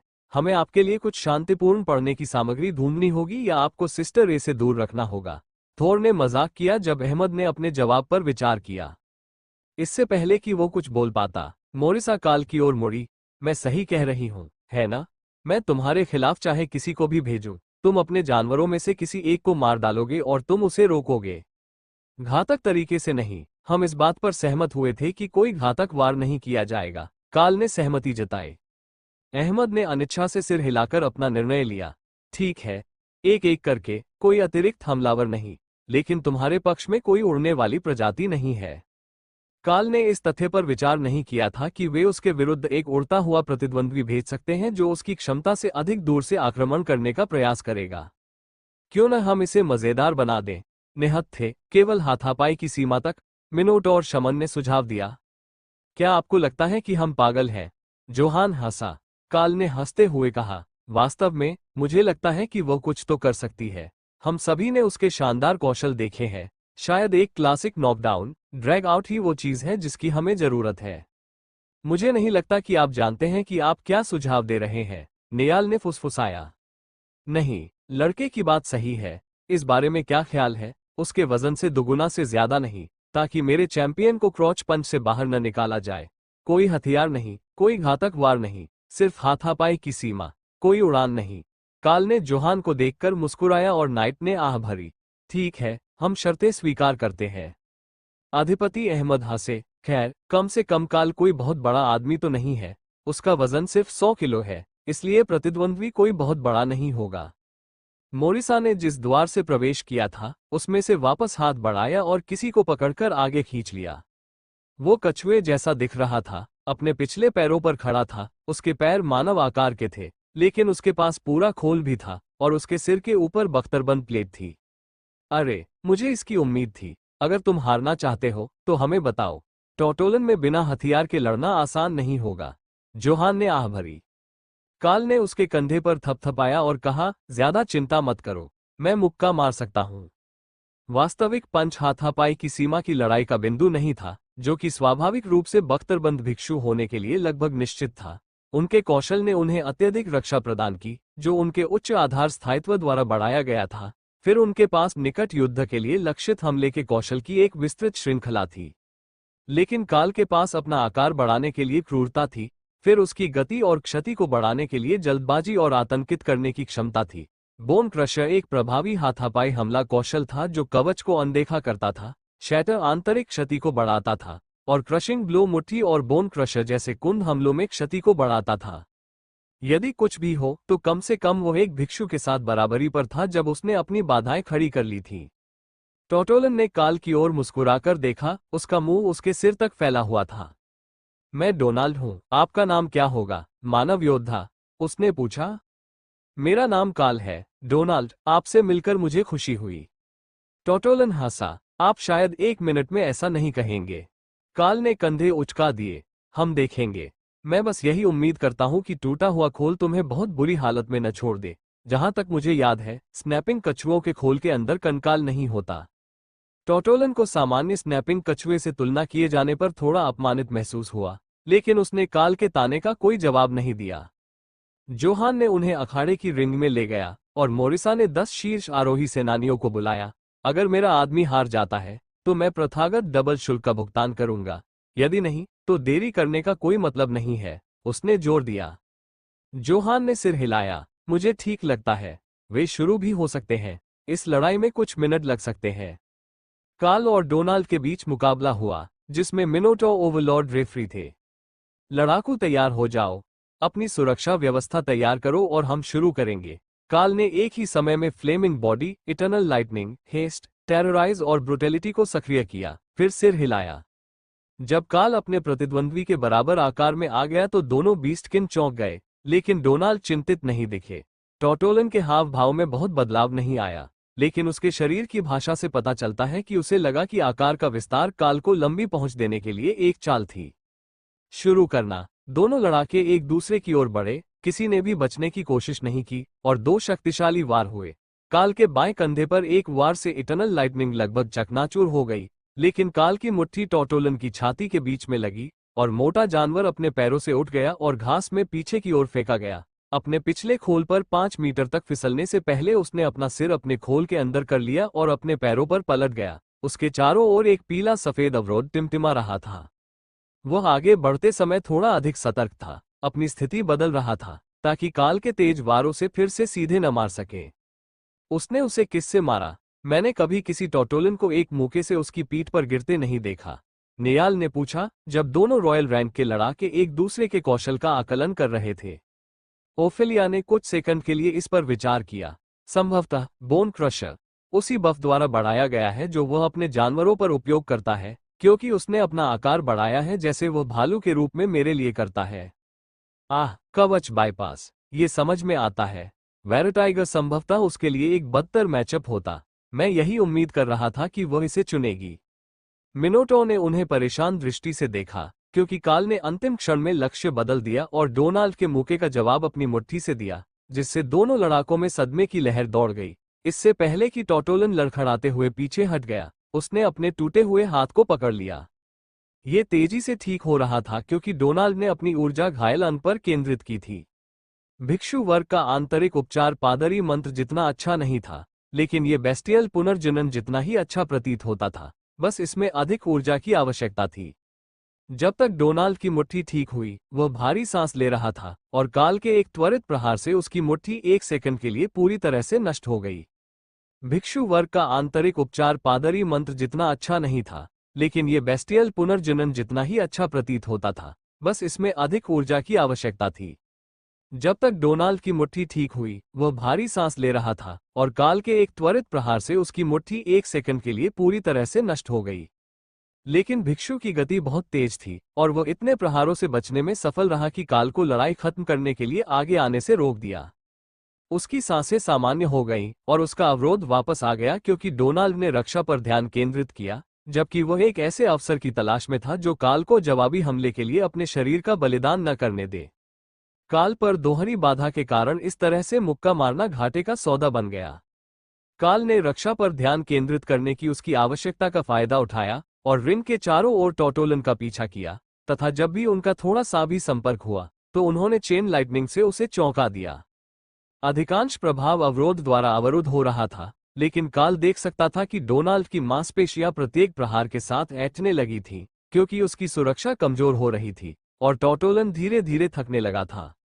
इटर्नल लाइटनिंग के साथ काल अभी भी उतना ही तरोताजा महसूस कर रहा था जितना लड़ाई शुरू करने के समय था, हालांकि उसे थोड़ी भूख भी लग रही थी।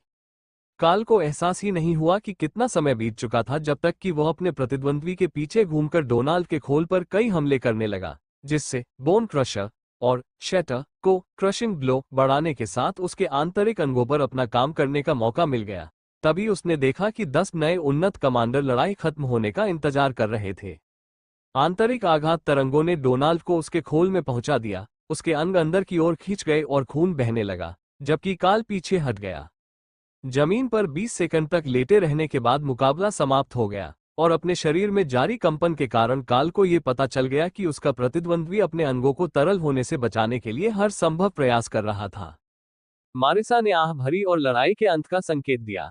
जैसे ही काल पीछे हटा, उसने भिक्षु को शक्ति से ढकने के लिए हीलिंग स्प्लैश का इस्तेमाल किया और वह जमीन पर गिर गया, अपनी पीठ के खोल पर आराम करते हुए, क्योंकि वह आखिरकार ठीक होने लगा था और दर्द में अपने अंगों को पीछे की ओर मोड़कर नहीं बैठा था। ओवरलॉर्ड रैंक मिनोटोर ने कुछ सेकंड तक काल को घूरा और फिर सिर हिलाया। तुम दिखने से कहीं ज्यादा चालाक हो, इंसान। ये सोचना कि तुम खोल को तोड़ने की कोशिश नहीं करोगे, बल्कि इसके जरिए शरीर के नर्म हिस्सों पर हमला करोगे, मैं इस सबक को हमारे प्रशिक्षण में जरूर शामिल करूंगी, उसने घोषणा की। फिर आसानी से 200 किलो के कछुए आदमी को अपनी बाहों में उठा लिया और उसे पोर्टल के जरिए दूसरी तरफ किसी के पास पहुंचा दिया। अब भुगतान की बात, उसने अनिच्छा से आह भरी, फिर एक बड़ा बॉक्स और एक छोटा बॉक्स निकाला, जो काल के हाथ की हथेली से भी बड़ा नहीं था। पहला उसने जोहान को दिया, जिसने उसे खोला और संतुष्टि में सिर हिलाया, लेकिन दूसरा उसने अहमद को पकड़ा दिया। अब और खुद को मना मत करो, छोटे जादूगर, मेरे साथ घर चलो, उसने घोषणा की। फिर छोटे से बॉक्स को खोला जिसमें एक बेहद शानदार शादी की अंगूठी थी, जिसमें एक बड़ा केंद्रीय हीरा था और उसके चारों ओर 7 छोटे रंगीन रत्न थे। जादूगर ने आह भरी और अपना सिर हिलाया। मेरा जवाब नहीं बदला है, मैं बिल्कुल खुश हूं और इसी तरह रहना चाहता हूं। मिनोटोर ने झुंझलाहट में नाक बांध सिकोड़ी और पोर्टल से वापस लौट गई। उसके पीछे उसकी टीम भी थी। जैसे ही यह समाप्त हुआ, ये स्पष्ट हो गया कि अन्य 2 अधिपति अहमद पर न हंसने की पूरी कोशिश कर रहे थे। हंसो, अगली बार ये तुम हो सकते हो, एक पागल मिनोटोर शिकारी के साथ, जादूगर ने बड़बड़ाते हुए कहा। जोहान ने उसे सहानुभूति भरी नजर से देखा। तुम क्या सोचते हो कि जब भी हम नए लोगों से मिलते हैं तो मैं ये हेलमेट क्यों पहनता हूं? मैं नहीं चाहता कि मेरा सुंदर चेहरा उन्हें मेरी ओर आकर्षित करे। कर्नल वैलेरी भी इस पर हंसने से खुद को नहीं रोक पाए। शाइनिंग नाइट के नाम से मशहूर ओवरलॉर्ड लगभग एक आदर्श सुंदर योद्धा था, और वह ये बात जानता था। हो सकता है कि इससे वह घमंडी हो गया हो, लेकिन वह एक ओवरलॉर्ड भी था, और यह उस व्यक्ति के अहंकार को प्रभावित करने वाला था जो उस स्तर की शक्ति तक पहुंचने में कामयाब रहा। नियाल ने सबका ध्यान आकर्षित करने के लिए अपनी उंगलियां चटकाईं। ठीक है, आशा करते हैं कि यह हमारे दिन का आखिरी आगंतुक हो। मोरिसा अगले कुछ घंटों में अपने बाकी देशवासियों और उनके सहयोगियों को परिणाम और कालकोठरी के विवरण के बारे में सूचित करेगी। उसके बाद हम देखेंगे कि क्या होता है। वे भुगतान के साथ कुछ और टीमें भेज सकते हैं, क्योंकि यह एक बड़ा देश है, लेकिन वे कुछ और दिनों के लिए रुक सकते हैं। काल को बस यही चाहिए था, ज्यादा अभ्यास। काश वह बाकी टीम को बाहर भेज पाता। थोर और रेमी दोनों के पास ऐसे विचार थे जो उन्हें आगे बढ़ने में मदद कर सकते थे, लेकिन कोई भी उन्हें लड़ने नहीं देना चाहता था।